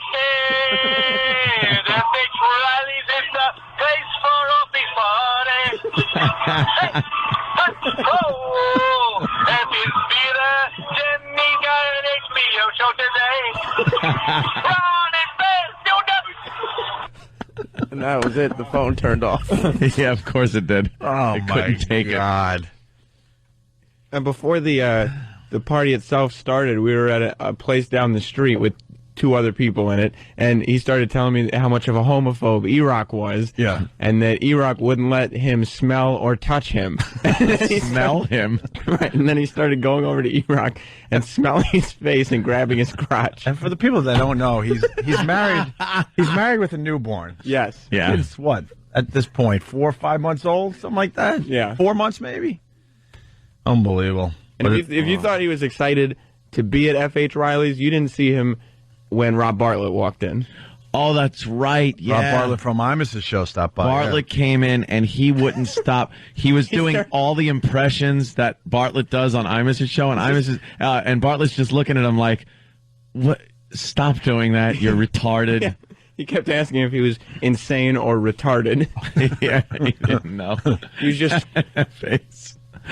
Oh, go with his big red beard. All happy. Send that to Stunt Brain. He was absolutely happy. Yeah. He was just screaming Dr. Phil impressions at him. Yeah. Terrible things that Dr. Phil would never say.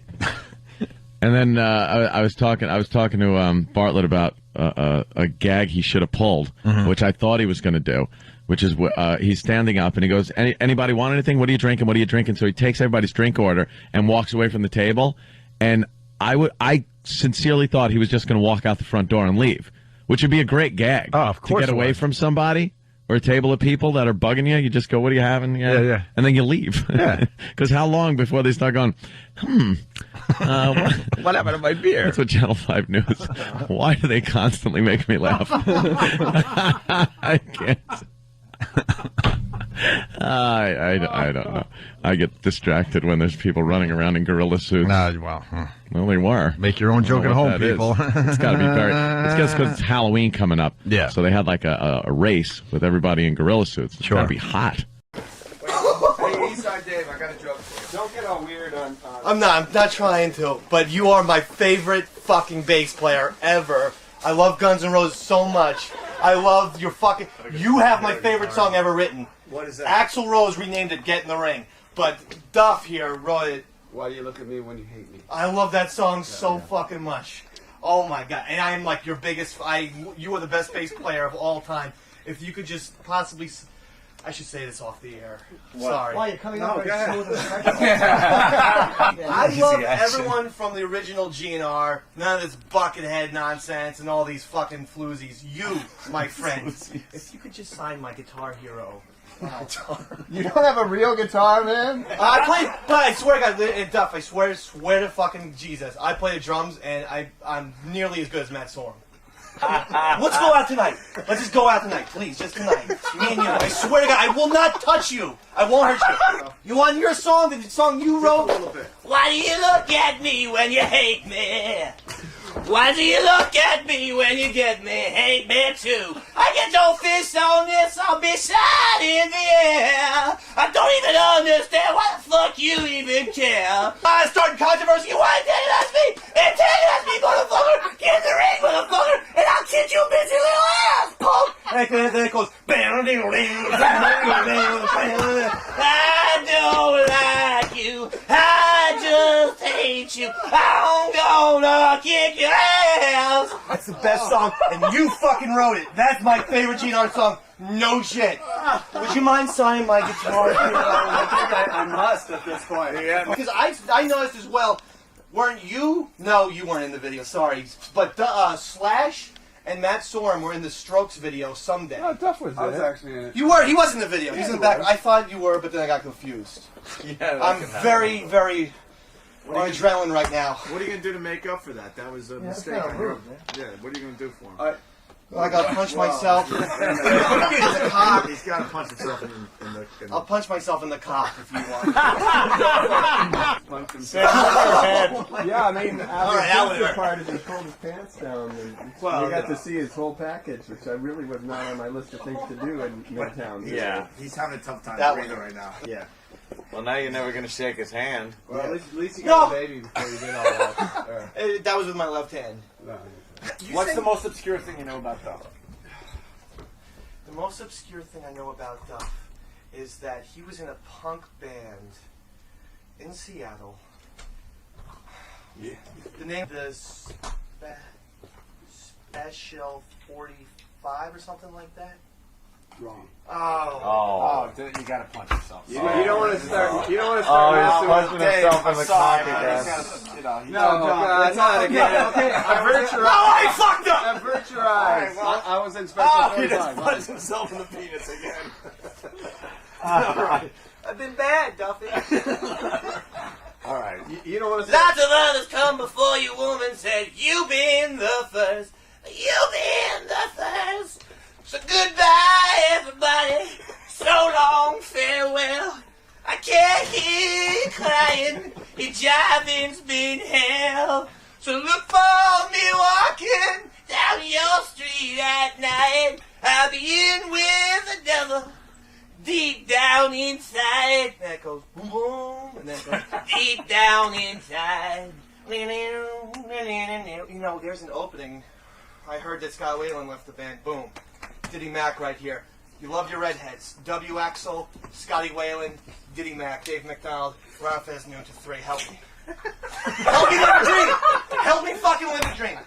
We're gonna have dinner Wednesday night. We're going to get fucking popcorn, whatever the fuck you want. Let's fucking talk shit about Dave Grohl if that's what you want. I know you fucking so do I. Face. So fuck that. Face, right? I actually love Foo Fighters. Yeah, Duff McKagan didn't say anything about the Foo Fighters. He didn't? No. I thought I could have sworn. You're making all this up. I made that up. there's a lot of bloggers out there. They're listening very closely. We got to make sure Dave that wasn't Grohl, said. All right. the least hateable man in rock. My Chemical Romance, they fucking suck, don't they? Be honest, all those fucking pretty boy bands, they weren't like GNR, were they? Down and dirty, baby. Take a page from Duff McKagan. Take a page from this guy. Sorry. I need help. We're going to have dinner tonight or tomorrow night at your convenience, but please make it tonight. Let's because do it I can't Wednesday. be without you any longer. At your convenience, but make it Wednesday. tonight. Wednesday night. Yeah. God bless you. God bless you. All right. Thank you, Duff. Thank you, O&A, for letting me live my dream. That's it. Rock on, Diddy Ron Man. Fest noon to 3. You don't have the big out? You need the big out here. What can you do? One last thing. Hold up the dick and Dick hit is- the nuts.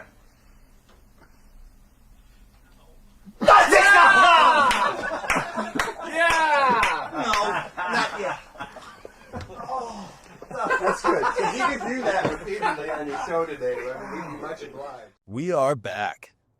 We're back in the saddle again. What's that? Who's that from? Guns N' Roses. Aerosmith, but Guns N' Roses looked up to them. One of the bands they liked. Okay. We'll take it. Yeah. That's Steven Adler, Duff McKagan. What great guys, by the way. If I miss another rock trivia question, I'll just jump off the bridge. Van Halen. Honestly, total class acts. Duff was looking at me like, okay, I might have to. Duff actually trains in karate and kickboxing. And I think Duff occasionally was looking at me like, do I have to put my martial arts to use on this fucking psycho? Steven Adler was all in. Steven Adler was like, this. I want to have like fucking Coke and whiskey with this guy. And man, that would have been You fun. can tell listening, and obviously, like, you could see some on the video too, but you could tell just by listening, Steve Adler loves what you're doing. He was happy that he had that level of impact on somebody. Somebody still carried that spirit. Like, you could see that through him. Because I genuinely love the way he plays drums. He has such a action-packed flow to him. It's just just fun. It's not about speed for me. It's about those fills. It's about hitting the different drums. It's about how you're using your hi-hat and your cymbal, your ride cymbals, your crash cymbals. Oh, man. Yeah, that guy is phenomenal. And I subscribe to his YouTube channel because he will put on headphones and still play drums to different songs and shit. He still kicks ass. And like I said, I think it's only health reasons he's not out with GNR as they tour now. But when GNR plays usually LA, because I believe that's still his base, he gets out there and they have two drummers and Steven Adler's one of the drummers because he can still absolutely rock. That's pretty awesome. Yeah, and Duff's in the band still, so it's cool. By the way, I got both of those guys and Slash to sign the Guitar Hero guitar, which I still haven't gotten back from E-Rock, now that I think about it.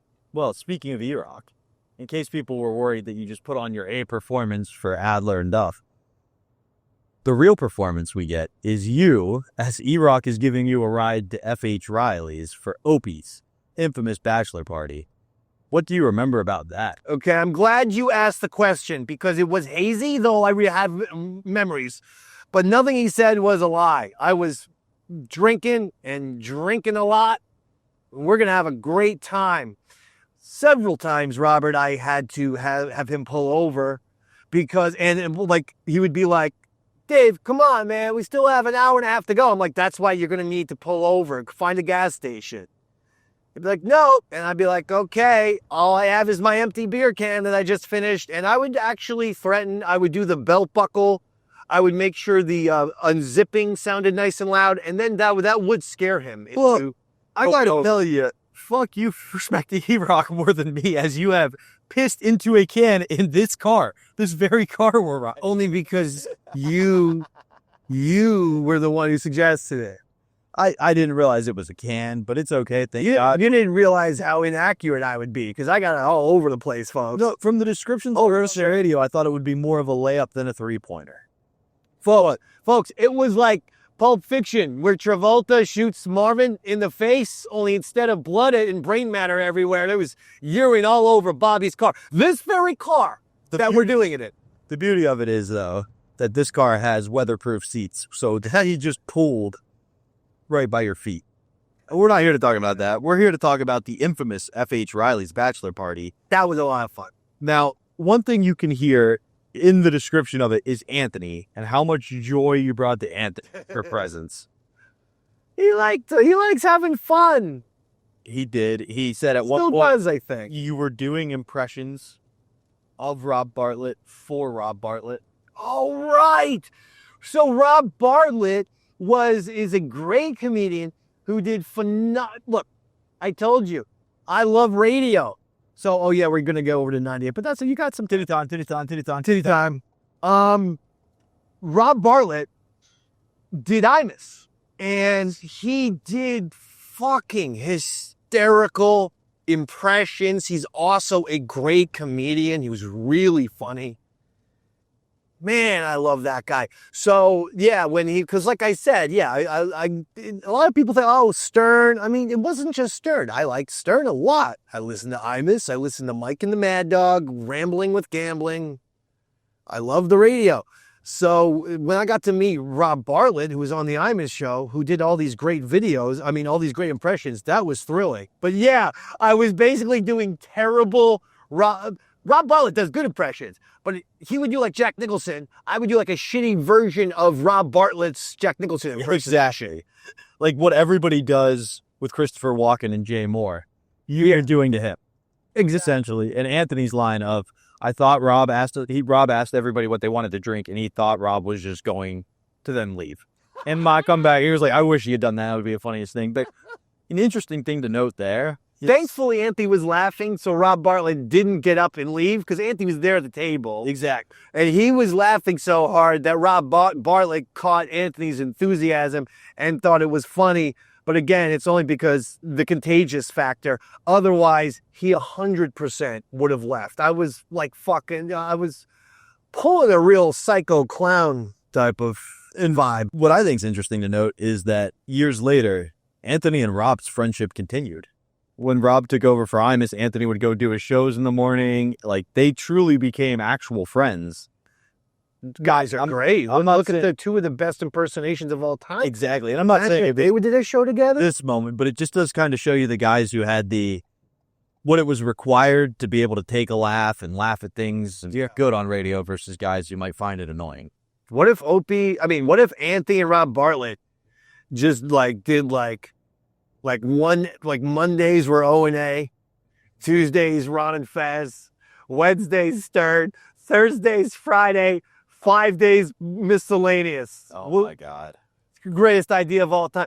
It's hard for me not to come up with ideas, folks. On the way up, by the way, I told Robert, I have a TV series. I'm going to require an A-list caliber writer, though. But I have a great TV series, science fiction. All right, go ahead, Robin. No. I was just going to say, before we kind of set up the last little bit of audio we have for today, you referred to this as the infamous bachelor party.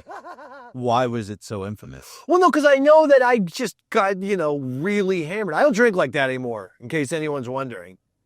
Haven't in years. I'm not saying I don't drink, but it's literally like everyone else now. It's Super Bowl, maybe.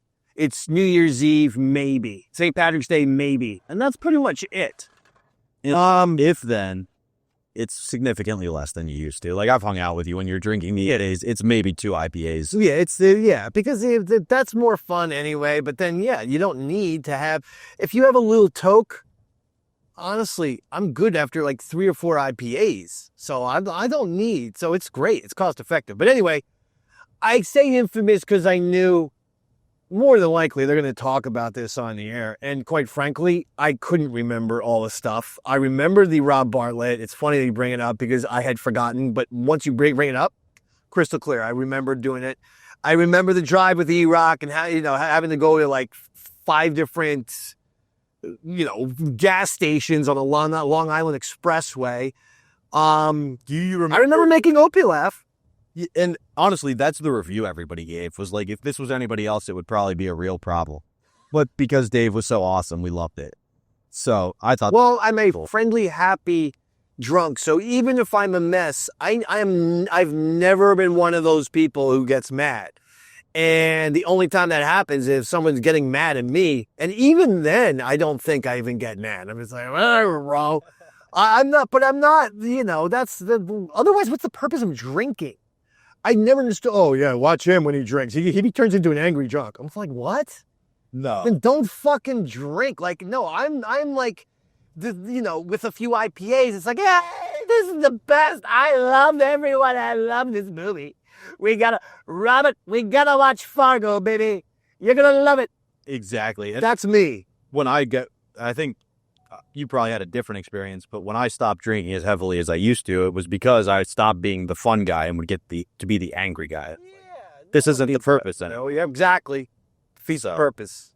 Now, it defeats the own purpose. You know what movie? I don't. Raging Bull. He says to her, don't burn the steak. It defeats the purpose because he's trying to train it for the fight. The guy, he wants to eat the meat raw even. But if you burn it, you just wasted the whole fucking thing. It's his nutrition. Anyway, go ahead, Robin. No, I was going to say, do you remember E-Rock recording you as you were singing? No, that was not known to me. I was not aware that I was under surveillance. And, I should sue, but I didn't care. I still don't care. No. And honestly, I think you do get a little bit of revenge on E-Rock in the final segment we're going to play, which is you make E-Rock and Bobby Kelly throw up. By taking a spontaneous shit. Hell yeah, man. Now, kind of like we gave the audience stuff to know, one thing I would have you guys look for as we play this audio is listen to how endeared Bobby Kelly is, despite being disgusted by you. Like, I keep pointing out how big of a talent Dave is, even though he can't handle it in the moment. And the second guy is much like the first time where Opie the whole time is going, and Dave's great on air too. Anthony really takes up that role this time and is pointing out how fun you are to be around, even when you're not doing crazy stunts. And it's kind of funny that those two are the ones who then later in your career recognized that talent and went out of their way to hire you. So I would say let's let them listen to some of the audio here. Robert Kelly with Riotcast is what you're saying, and then Anthony with Compound. Okay, yeah. All right. This is good. On that note, I think we let them listen to you. Yes, sir. Let's do it. Shitting, and we'll be right back. Corey from Massachusetts, go ahead.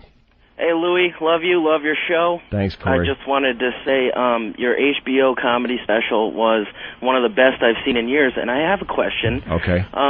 What was going through your mind when you were sitting on your friend's ass and helping him masturbate? Well, I just remember thinking, I hope this helps.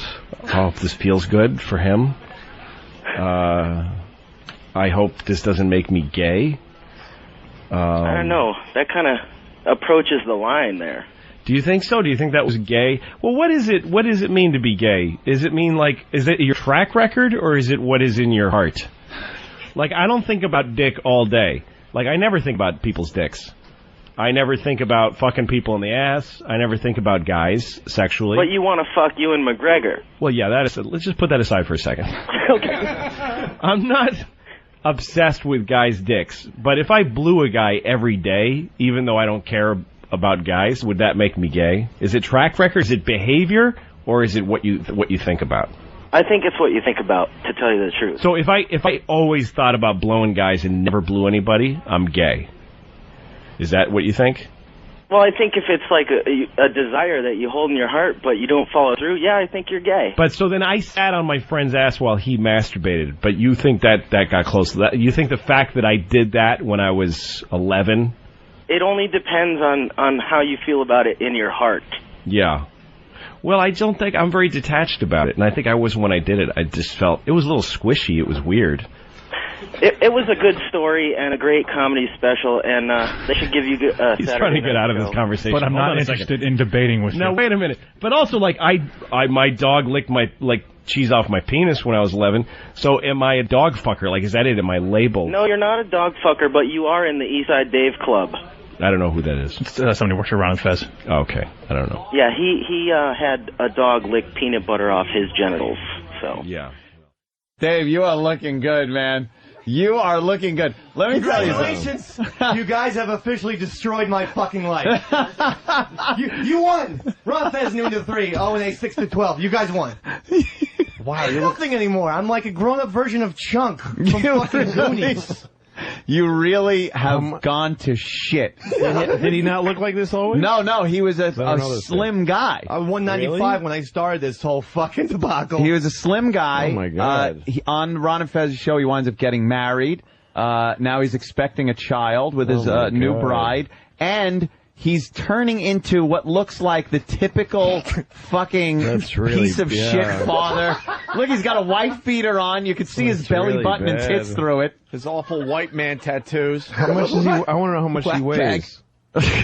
Yeah, whack bag tattoos. Yeah, my whole life is spiraling down. Yeah, look at your belly, your alcohol gut. abuse and overeating. Oh, yeah, he's a ridiculous alcoholic, too. Financial issues. Thanks, Don. Yeah.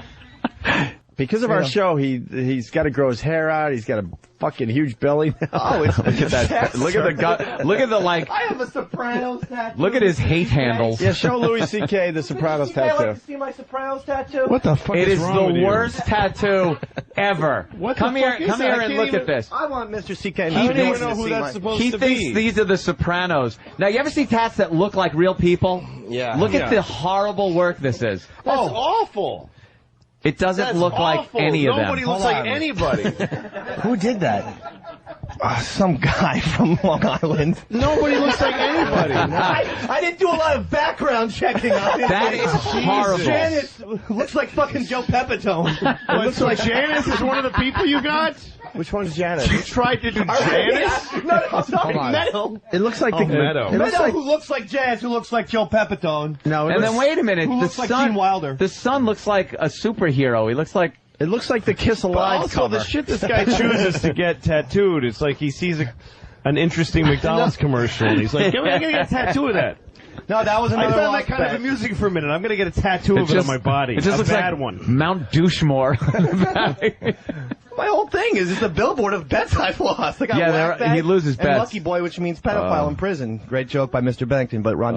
Lucky boy means pedophile in prison? Yeah, he tricked me. That was You a fun better one. not go to prison. Wow. Sure do. So let's see. No, that's my sweatshirt. Yes, step Let's see up what he there. weighs, though. You are a fucking Dr. Zayas-looking motherfucker. That Sopranos tattoo is horrendous. Isn't that horrible? Yeah. And what was your starting weight? 195. 195, okay. It's a sweet boy. 195, that's skinny. 202.2. Wow, Jesus, I thought it was a lot way more. more than any of these people. I thought that was a lot more. So did I. I'm very surprised at that number. You have to work harder. 7 pounds. Yeah, that's pretty good. Team, You got a lot of stress in your life these days. I do. Team O&A is winning on all fronts right now. Yeah, you every like- class. Yeah, every class, of course. How do you like being married, Dave? Do you like it? I do, Jim. I like to come home to a hot meal twice a week. I'm just kidding, baby. Oh, I'm in trouble. Are you? Eastside Dave's here. His wife's here. He's got something in his His ass. wife is on. Does he? Yeah, well, yeah, it's our new contest. He just loves taking Ron and Fez started his pants this new war. Goofy, goofy radio bits. They got spinning the hit, and now we came up with this. Here's the official intro. She's holding the cup over his dick while he takes his shirt off. Oh, why does he got to take all his clothes off? Yeah, he's got it, Louis. Here's the intro to the new bit. He's completely naked, and he's ready. Except for he's got to And yell. now, ladies and gentlemen, it's time once again for What's Up Eastside Dave's Box! Oh, okay.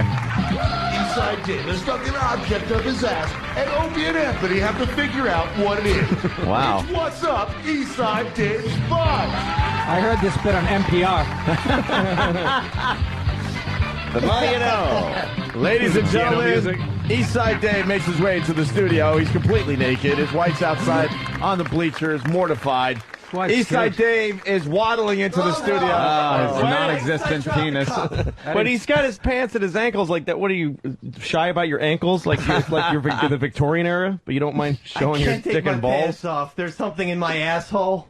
Oh, so, okay. Yeah, he actually has something up his ass, and we have to Something up his ass, and we have to guess. Yes, we have to guess what's up How do we inside get Dave's ass. Do we get clues? How does this work? Do we ask him questions? Yeah, we ask I questions. think yes or no questions would suffice, Ron. Is it bigger than a bread basket? Wait, we get. What's up your ass? That's not a yes or no question. All right, Is it a food product? Yeah, let's start with Jimmy. Is it a food product? Very good. Yes. All right, it's food. Is it in a wrapper right now, or is it bare? I mean, okay, is it in a wrapper? Yes. What is in a wrapper? It's in a wrapper. Is it a Snickers bar? No. Is it a Jolly Rancher? No. Is it a ham? Hold on. Is it a candy bar? No. All right, it's not a All candy right, bar, but is it's in it a wrapper. sweet? It was.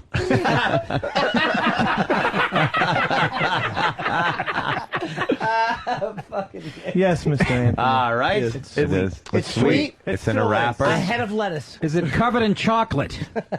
Yes. Is it? Wait, you know that sticking things up your ass Hold is on. starting to force things to come out. Wait, you said it wasn't a candy, though. No, but it might No, be sweet. he said it wasn't Is it Is it one of those candy. emergency Snickers packets, like vitamin packets? Because that would give you a paper but it cut. is hurting. Is it a fruit? It's hurting. What's it, a lobster? What's is it round or is it oval? Hold on. Why aren't we filming this? We are. Oh, I didn't see it, Sam. I'm sorry. Round in a wrapper. It's sweet. But it's covered with chocolate, too? No, the chocolate was the poop. It's a shit joke. Is it a yam? Shit joke. Round, it's Is it smooth, is it's it in a red? wrapper. Is it red? No, it's not red. Oh, red. does it have a stick on it? Yes. All right, I would like to say it is Go ahead, Anthony. a lollipop.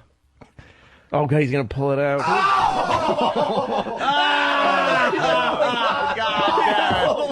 Lollipop. Still in the wrapper out of his ass. Don't touch it with your phone. Jesus. Specifically, it's a blow pop, guys. A blow pop. Oh, now he's gagging because he put it in his mouth. Oh, yeah, well, too bad. Fuck.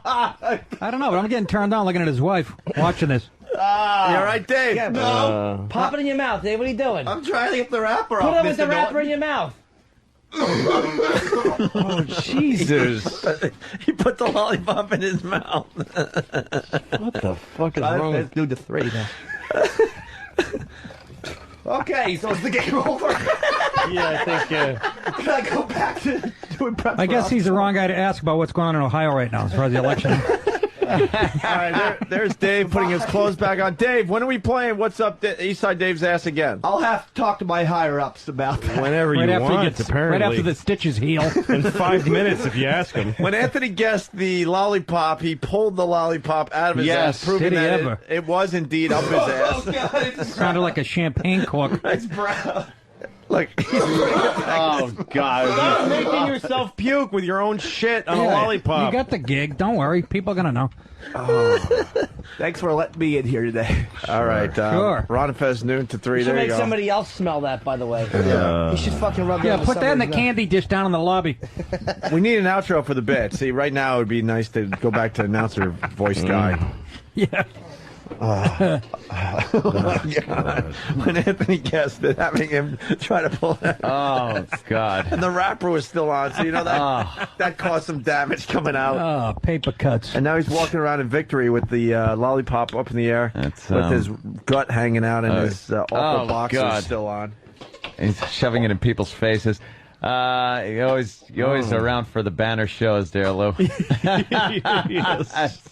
Listen, it's That's completely something. entertaining. Yeah. Sam, you got that for YouTube or something? There you go.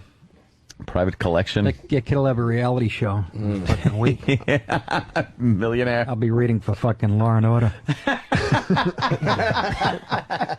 right, we're going to take a Look break. at Dick Wolf's head lump. Fucking trying to impress a dude with a fucking goiter in his eye. And he's like, nice one, Nick. We'll talk to you soon.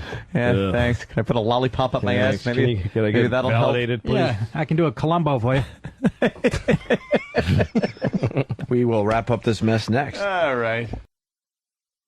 And now, ladies and gentlemen, it's time once again for What's Up Eastside Dave's Box! Oh, fuck. Eastside Dave has stuck an object up his ass, and Opie and Anthony have to figure out what it is. It's What's Up Eastside Dave's Box! There he comes, Eastside Dave, everyone. Where's Dave? Hold on. What's the big deal? Oh, I don't like Dave, sexual harassment. I'll don't take one over. put your ass in the listeners' faces.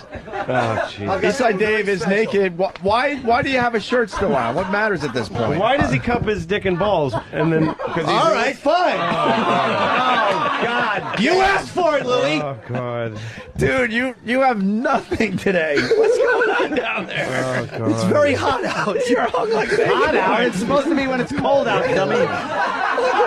I get my temperatures confused.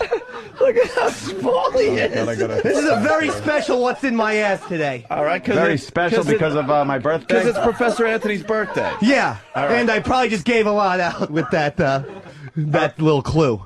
All right, listen, Patrice and Louie, the game is simple. Dave definitely has something up his ass. Oh God. And I guess they could see part of it or something. He's jerking himself off right now. Opie said I was small. I just want to get a little bit of He's stuff in jerking there. himself off in front of people. Oh, would you stay? You're like a fucking orangutan. Oh Jesus. I'm just trying to get some size. Opie said I was small. Fucking What's the big deal? He's like a grown-up retarded guy. He is. Like Retarded guy jacks that off got- in front of people. He's the retarded guy that got older than they thought he was going to get. Exactly. He was supposed to die earlier. Yeah, and he's fucking works in a box factory. Stop jacking off. I'm just trying to give. I'm just trying to give a little size, Louie. What's the big deal? I saw your cock on television. Yeah, I didn't jerk off. Maybe you should have. Yeah, I know. All right, so we have to guess what's up Eastside Dave's ass. Okay, we hate start this. with the questions. Eastside Dave. Yes. Is it plastic? I think it is. Yes. Okay. Oh, very good. Plastic? I think. Materials are not my strong suit, though. Okay. But it's yeah. There's so some it's plastic. So plastic. I get to ask another question. Yeah. Do you personally carry it every day? No. Okay. I wouldn't do that. Pass it off. Every day's not a special day. Is it something you break out for birthdays? It sure is, Opie. Oh, okay. Birthdays. I think I already know what it is. All right, you can ask another So we can question. stop. No. If it's a candle, I have to punch in the face. It's not candle. All right, good. Oh, it's not a candle. Patrice, it's to you. I think it's a balloon. He just makes everything taste nasty. Like, I can't even drink That's so true. Like, food becomes inedible, drink becomes undrinkable. Water is supposed to help you not be nauseous, but it's just... Yeah, I have to totally disagree with that. It's a balloon. Oh, is it a balloon? Oh, my God. It's not just a balloon. It's a happy birthday balloon, just for Anthony. And everyone loves to blow up balloons, don't they?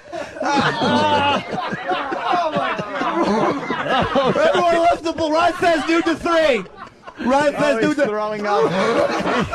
Oh, he put the balloon in his mouth. It's been in his ass. Ryan says do the 3. Give him the pail. Get him the pail. He's gonna puke. He's gonna puke. Oh shit! Blow up that balloon. Blow up that balloon. Oh, shit. Louis making the make it go away face. Goddamn Dave. All right, thank you. I guess this game's over. Dave, thank you so much for a special birthday. What's up, Dave's ass? Thank you very much. Wait, what about your haircut? And I gave you a card too, but I don't know think where I that want card it. is. I gave it to Travis. Look at his hair. He was in Afro Wars. We shaved his head, and he refuses to. What's wrong with I don't know what you. I'm still in Afro Wars, aren't I, gang?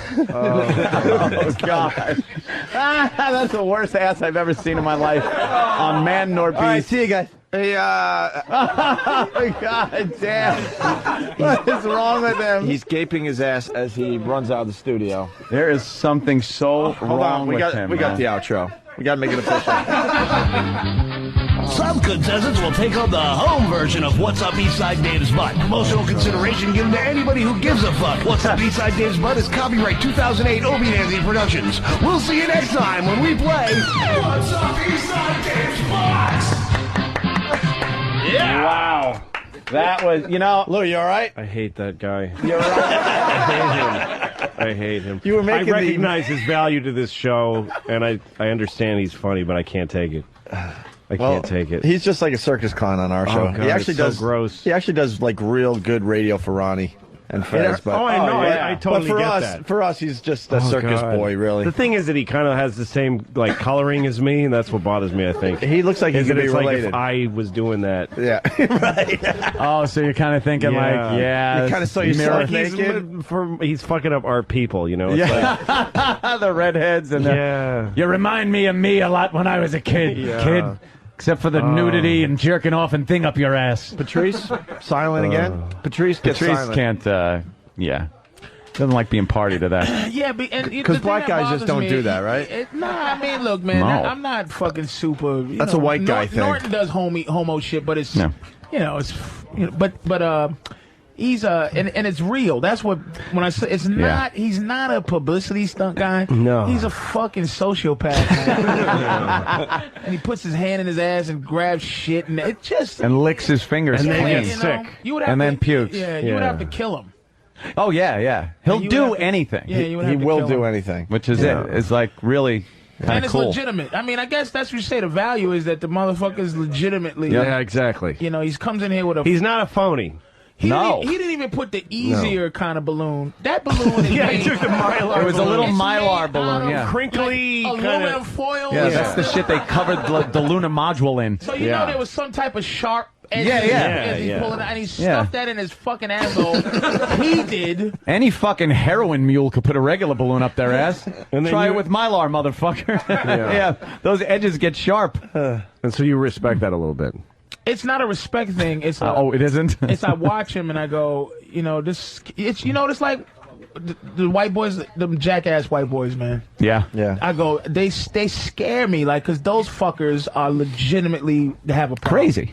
They're fucking not well, dude. You know that this movie I'm doing when they ask me to shave and they when they do my hair they stick it way out and I dress in a disgusting wife beater and sweatpants. Yeah. And I'm playing a a really disgusting loser. That's my role in the movie.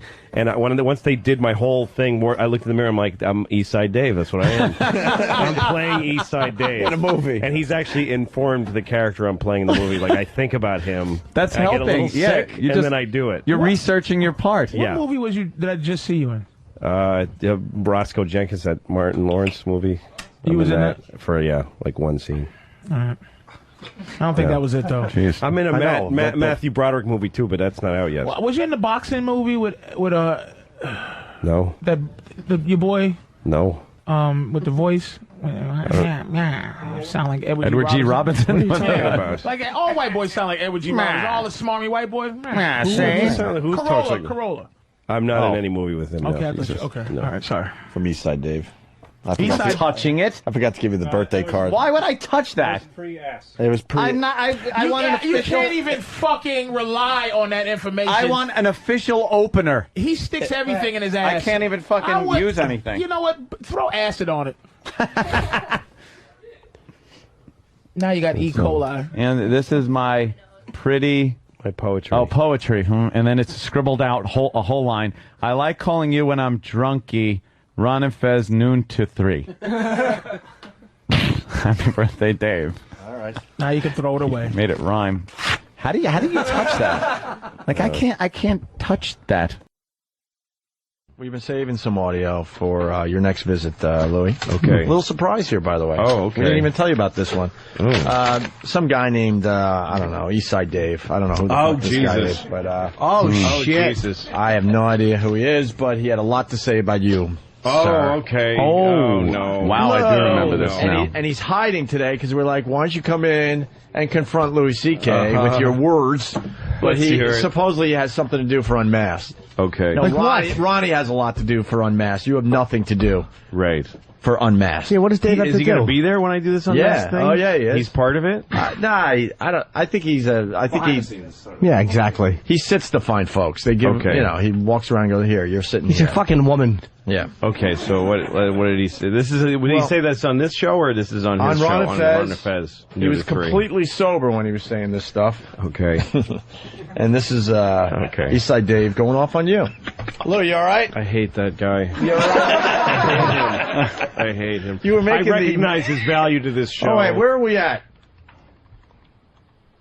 E-Rock, what'd you give me? The first track is what set Dave off. Was This is what I said about All right, Eastside supposedly Dave. you started. Okay. Right, okay, I didn't this know is that. So last- this is yeah. you talking about Eastside Dave. Yeah, All sure. right. Sorry. Needed the setup. Lou, you all right? I hate that guy. You all right? I hate him. You were making I recognize his value to this show, and I understand he's funny, but I can't take it. I can't take it. He's just like a circus clown on our show. God, he actually it's so does gross. He actually does like real good radio for Ronnie.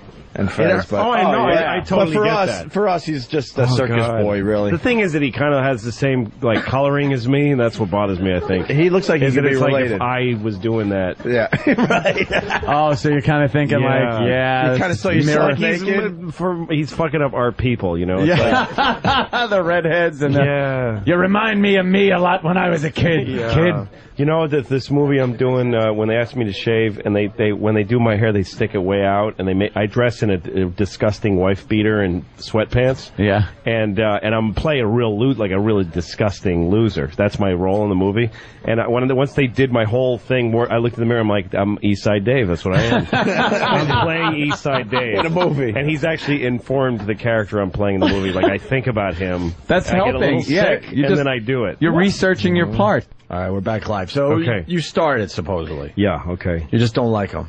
What day was that? When he was pulling something out of his ass? I think he stuck a lollipop. I mean, like it matters. He stuck a lollipop up his asshole. Mm-hmm. He was naked. Yeah. And then he ate it and then threw up into a bucket. So I guess I chafed at that a little for some odd reason that bummed me out. All right. Eastside Dave started with Patrice. He had something to say about Patrice first. Patrice is a good guy. No, you know what? He's not a good guy. I try to say hi to him every fucking time he's in here. He ignores me. Just because I shoved a dildo in my ass and all this and bagel in my ass. And that bothered him. He was bothered. So by what? That. Yeah. Patrice doesn't like white boy fun. Right. No, I'm serious. Eastside Dave does what we call white boy fun, dumb fraternity crap. Mm-hmm. And Patrice is like, what is wrong with the white boys? Yeah, I wouldn't expect Patrice to like that. No, he's like, this is deeply disturbing. Why are you guys laughing as he's trying to take shit out of his own ass? Yeah. And it's just for the goof. Sure. All right. And then finally, Dave got into you. Okay. To a black guy. Wait, Wait, hold on. He has a thought. Sam.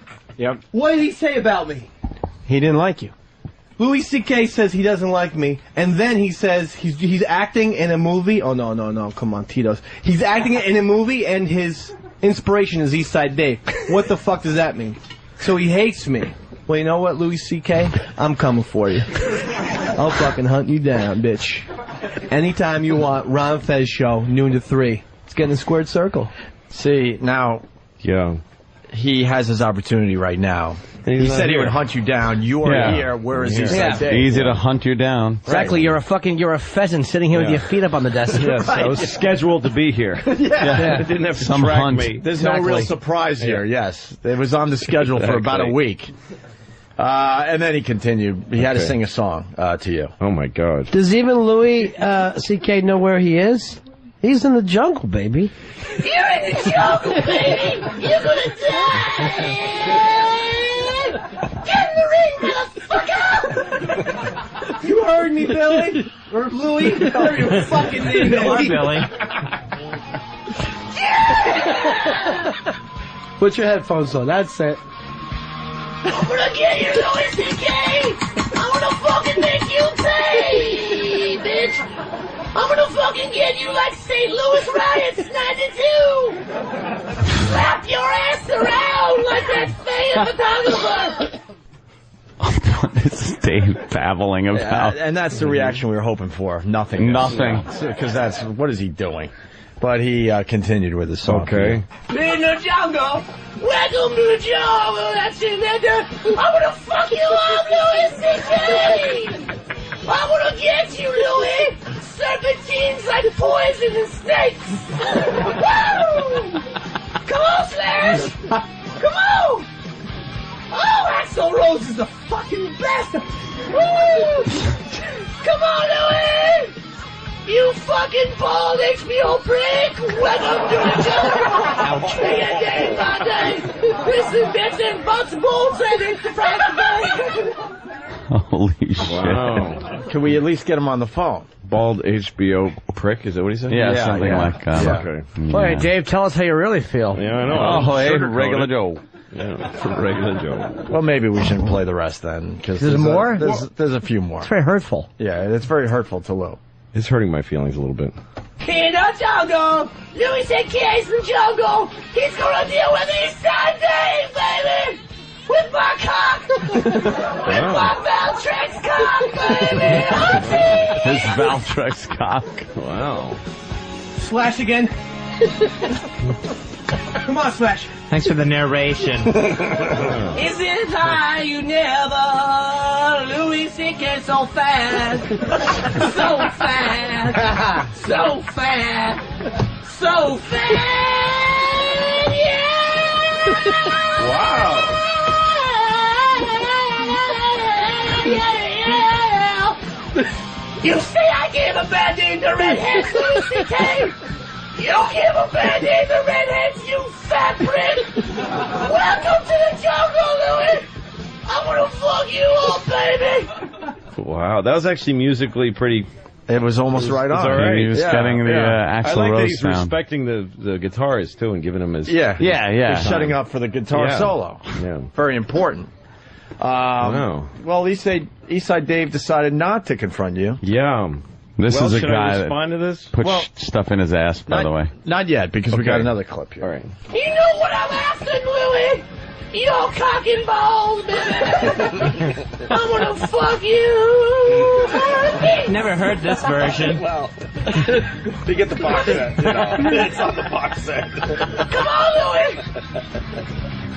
Come on, drunk guy, 57th Street, Manhattan! Here we are! I know you live in New York, Suey Gay! Yeah! In the jungle! Welcome to the jungle! Gonna bring me sodomites! Louis C.K. on his knees! Welcome to the jungle in the frogs and snakes! Oh, bring it down, though! Ooh, yeah! Jungle! Welcome to the jungle! Oh, for the love of Christ, start it off.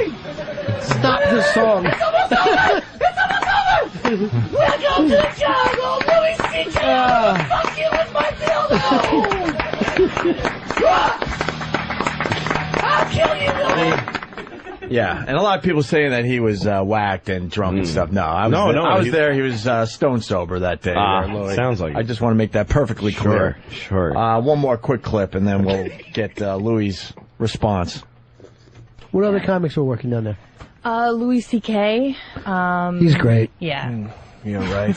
What? Fuck him. Oh, yeah, forget that. I don't know what happened because Louis C.K. asked me what Dave was saying about him because apparently he'd gotten messages that I'm he sure. shit about him. I'm sure Dave went crazy. He got messages that he got pwned on the Ron Fez show. Can we please never use the term pwned? I don't even like when it's written, but I really hate when it's said. And there you go. Okay. He's very obsessed with you, Lou. Well, look, you know... Are you flattered? Yeah, here's the thing. Okay. I feel bad. I'm sorry about what I said about it. I mean, you may be surprised. I probably it's better radio if I come back with a lot of vitriol and hatred, you know, and say fuck him. Of course not. I feel bad that I hurt his feelings. That sounds like somebody who's really hurt. That's like somebody who I made him feel so bad that he sat down and worked on that song. and so I'm sorry. I really am. I don't, you know, look, when somebody shoves a lollipop up their ass and then eats it and vomits in front of me, it kind of bums me out a little bit. But that's not to say that he's not a very... Look, I congratulate him on his wedding. I heard he got married recently. Had a kid. A year ago. Third. That's all great. And, you know, and he obviously, like I said, during insulting him, he adds a lot of value to this show and their show. Mm-hmm. And so Mr. Side David,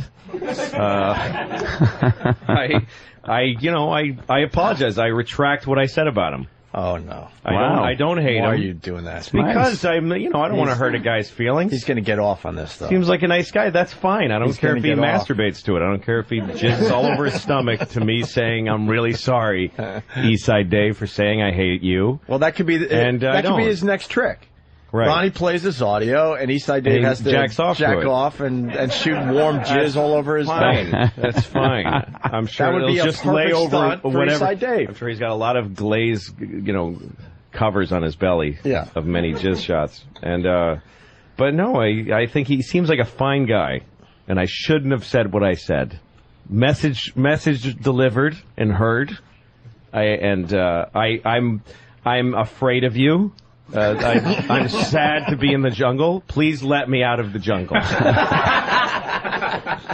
I ask for safe passage out of the jungle. And you don't have a real gun, so you can't really shoot him while No, you're I in can the shoot jungle. blanks at him and make him flinch, but Yeah, I can't that's really about hurt all him. you could do if you were listening earlier. Yeah. I retract my earlier statements in regards to Mr. Eastside David of the Ron and Fez show. Wow. I regret any harm that I caused him, and I wish him luck with all of the foodstuffs and otherwise that he puts inside of his asshole and then eats and then vomits while naked and masturbating in front of people. I wish him luck in all of that. I want to do a Back to the Future thing, because there is a very good possibility that Ronnie's now playing this audio, right? And Eastside Dave is jerking off as he listens to you. Okay, so you're jerking off right now, listening to me, and I'm sorry. And I just want you to picture me kneeling in front of you, looking up at you saying sorry, and you just coming all over my sorry face. I can actually jerk off to that. Who can't? Two redheaded guys. Yeah. One coming on the other's face. One straightening out the other one. Straight. That's right. Exactly. Redhead humiliation Fine. 4. And one of my eyes closes because it's all stingy. Yeah. But I keep taking it. That's right. Take it like a champ. That's right. You lap that cockhead like a puppy. Right. It's fine. I got no dog in this fight. I'm not going to stick to my guns. The last thing I'm going to do is go, well, but he... Yeah, you can't be going How back and dare forth he with say I'm in a jungle? the likes of him. How dare he sing along to that song and say fuck me? Like a I'm not lunatic. going to take that lying down. No. He wins. Complete madman. Eastside Very Dave, sorry. you win as you You're sit right. there jerking off in front of Ron and Fez. Wonderful. You're right and I'm wrong. I gotta tell you, I am not a poop humor guy. I don't find shitting funny, I kind of find it disgusting. But the way you guys did it on air, I'm not necessarily either, but when things get desperate, you must do what you must do, Robert. oh, absolutely. And the first question I have is, did you actually have to shit, or did you go in there with the intention I'm going to shit in front of Bobby Kelly? I had to shit so bad, and it was literally the only time anyone's asked me, oh, Dave, get in the studio, Ron and Fez need you, or O&A need you, or want you, whatever, ask you a question. It's the only time I said, guys, I can't, I have to shit, like, really, really bad. Like, they're asking, man. I'm like, there's 45 producers on the O&A. You can't, they're asking for you. Oh my God, I have to shit. This isn't like a bit. This is like, Ron always said, it's touching cotton, which is hysterical. The top of the poo is just about to touch your underwear. It always made me laugh. So that was happening, and I was like, guys, we got to hit the door thing, because my goddamn, the power outage is still there. All right. Well, we're going to pause the recording here, and we'll be right back. Be right back. And we made it through the gate, thankfully. But more importantly, we got here. We got home. And it's interesting, security is what prevented us from getting home, because that's the last part I really wanted to talk to you about, which is Master Po karate kicked you in the chest because he's a fucking psycho. What was that like? Well, number one, pain would be what it was like. It did not feel good. Totally caught me off guard. So, like, you brought up Jackass before. I think they did a stunt where, guys put on suits and let, someone just like run and kick them and stuff. But I wasn't braced for that. No, you weren't prepared to be kicked in the chest. No. And this guy legitimately claims to be a martial arts expert and studies karate and kung fu and all this bullshit. Master Po got his job confused. Wasn't a bright man. In fact, he was kind of dumb. And the security, all he needed to be was the door security. That really was his thing. You buzz people in, and he's like, make sure people don't have any guns. Why he was running into the studio made no sense whatsoever. And then he karate kicks me. No. And on top of it, I still wasn't going to dime him out for that. He rats us both out. Because he somehow got paranoid that I was going to call up HR on him and rat him out. Well, I don't do that. I didn't do that. Big mistake, because the amount of lawsuits, the more I think about it, that I should have right now is mind-boggling. Maybe SiriusXM should let me in those doors.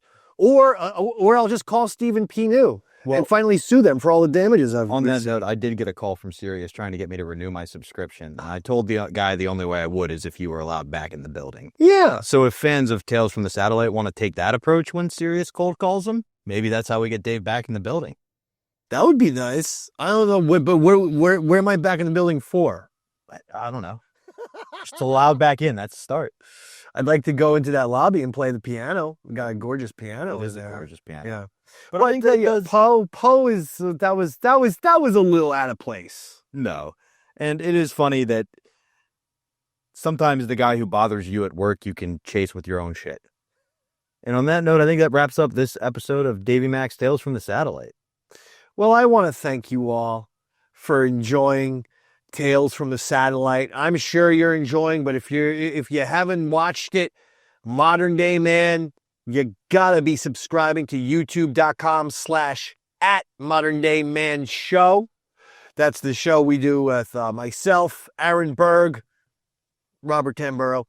Davey Max Sports Program on fire. Big things happening. What can I tell you? It's on fire. So make sure you're subscribing it, you're liking it, you're sharing it, because we want the fire to explode. We want it to become a wildfire. Exactly. That takes out California. I mean, I wouldn't be opposed to that. Is that where Disney's headquartered? Disneyland. Perfect. But I like Disneyland. I like it, I think, even more than Disney World. Anyway, the point being, DMSP, Tales from the Satellite, Modern Day Man, and all the other good stuff. Yep. And if you're seeing this when it comes out, February 6th, I will be at the Laughing Stock Comedy Club in Harrisburg, Pennsylvania. Come out so I don't have to eat a bullet. Good night, radio fans. See ya.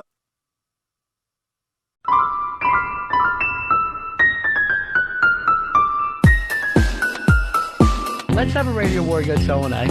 I'll put you up against any fucking stunt of anybody on their show. O&A have a rude staff. The producers are always rude to you guys and act like they're above you. And today, like Popeye, you had all you could stand and you can't stand no more. What's happening with Cream Pie? Cream Pie Jones is some fucking new intern. Game on! Game on. Cream Pie Jones versus Eastside Dave. I definitely. Game on! That's right. You want this, Cream Pie? You're gonna get it, baby. I'm fucking 190 pounds of twisted Irish steel. Radio Wars has requested it's Eastside Dave of Ronin Fest versus Cream Pie Jones of O&A of the mayonnaise hat and the troubled DNA. Radio Wars! See Dave pick up a Stewie shit. Game on! Radio Wars! Are you ready to look at your dream maker? Say you're ready. Radio Wars! My boy, Eastside Dave,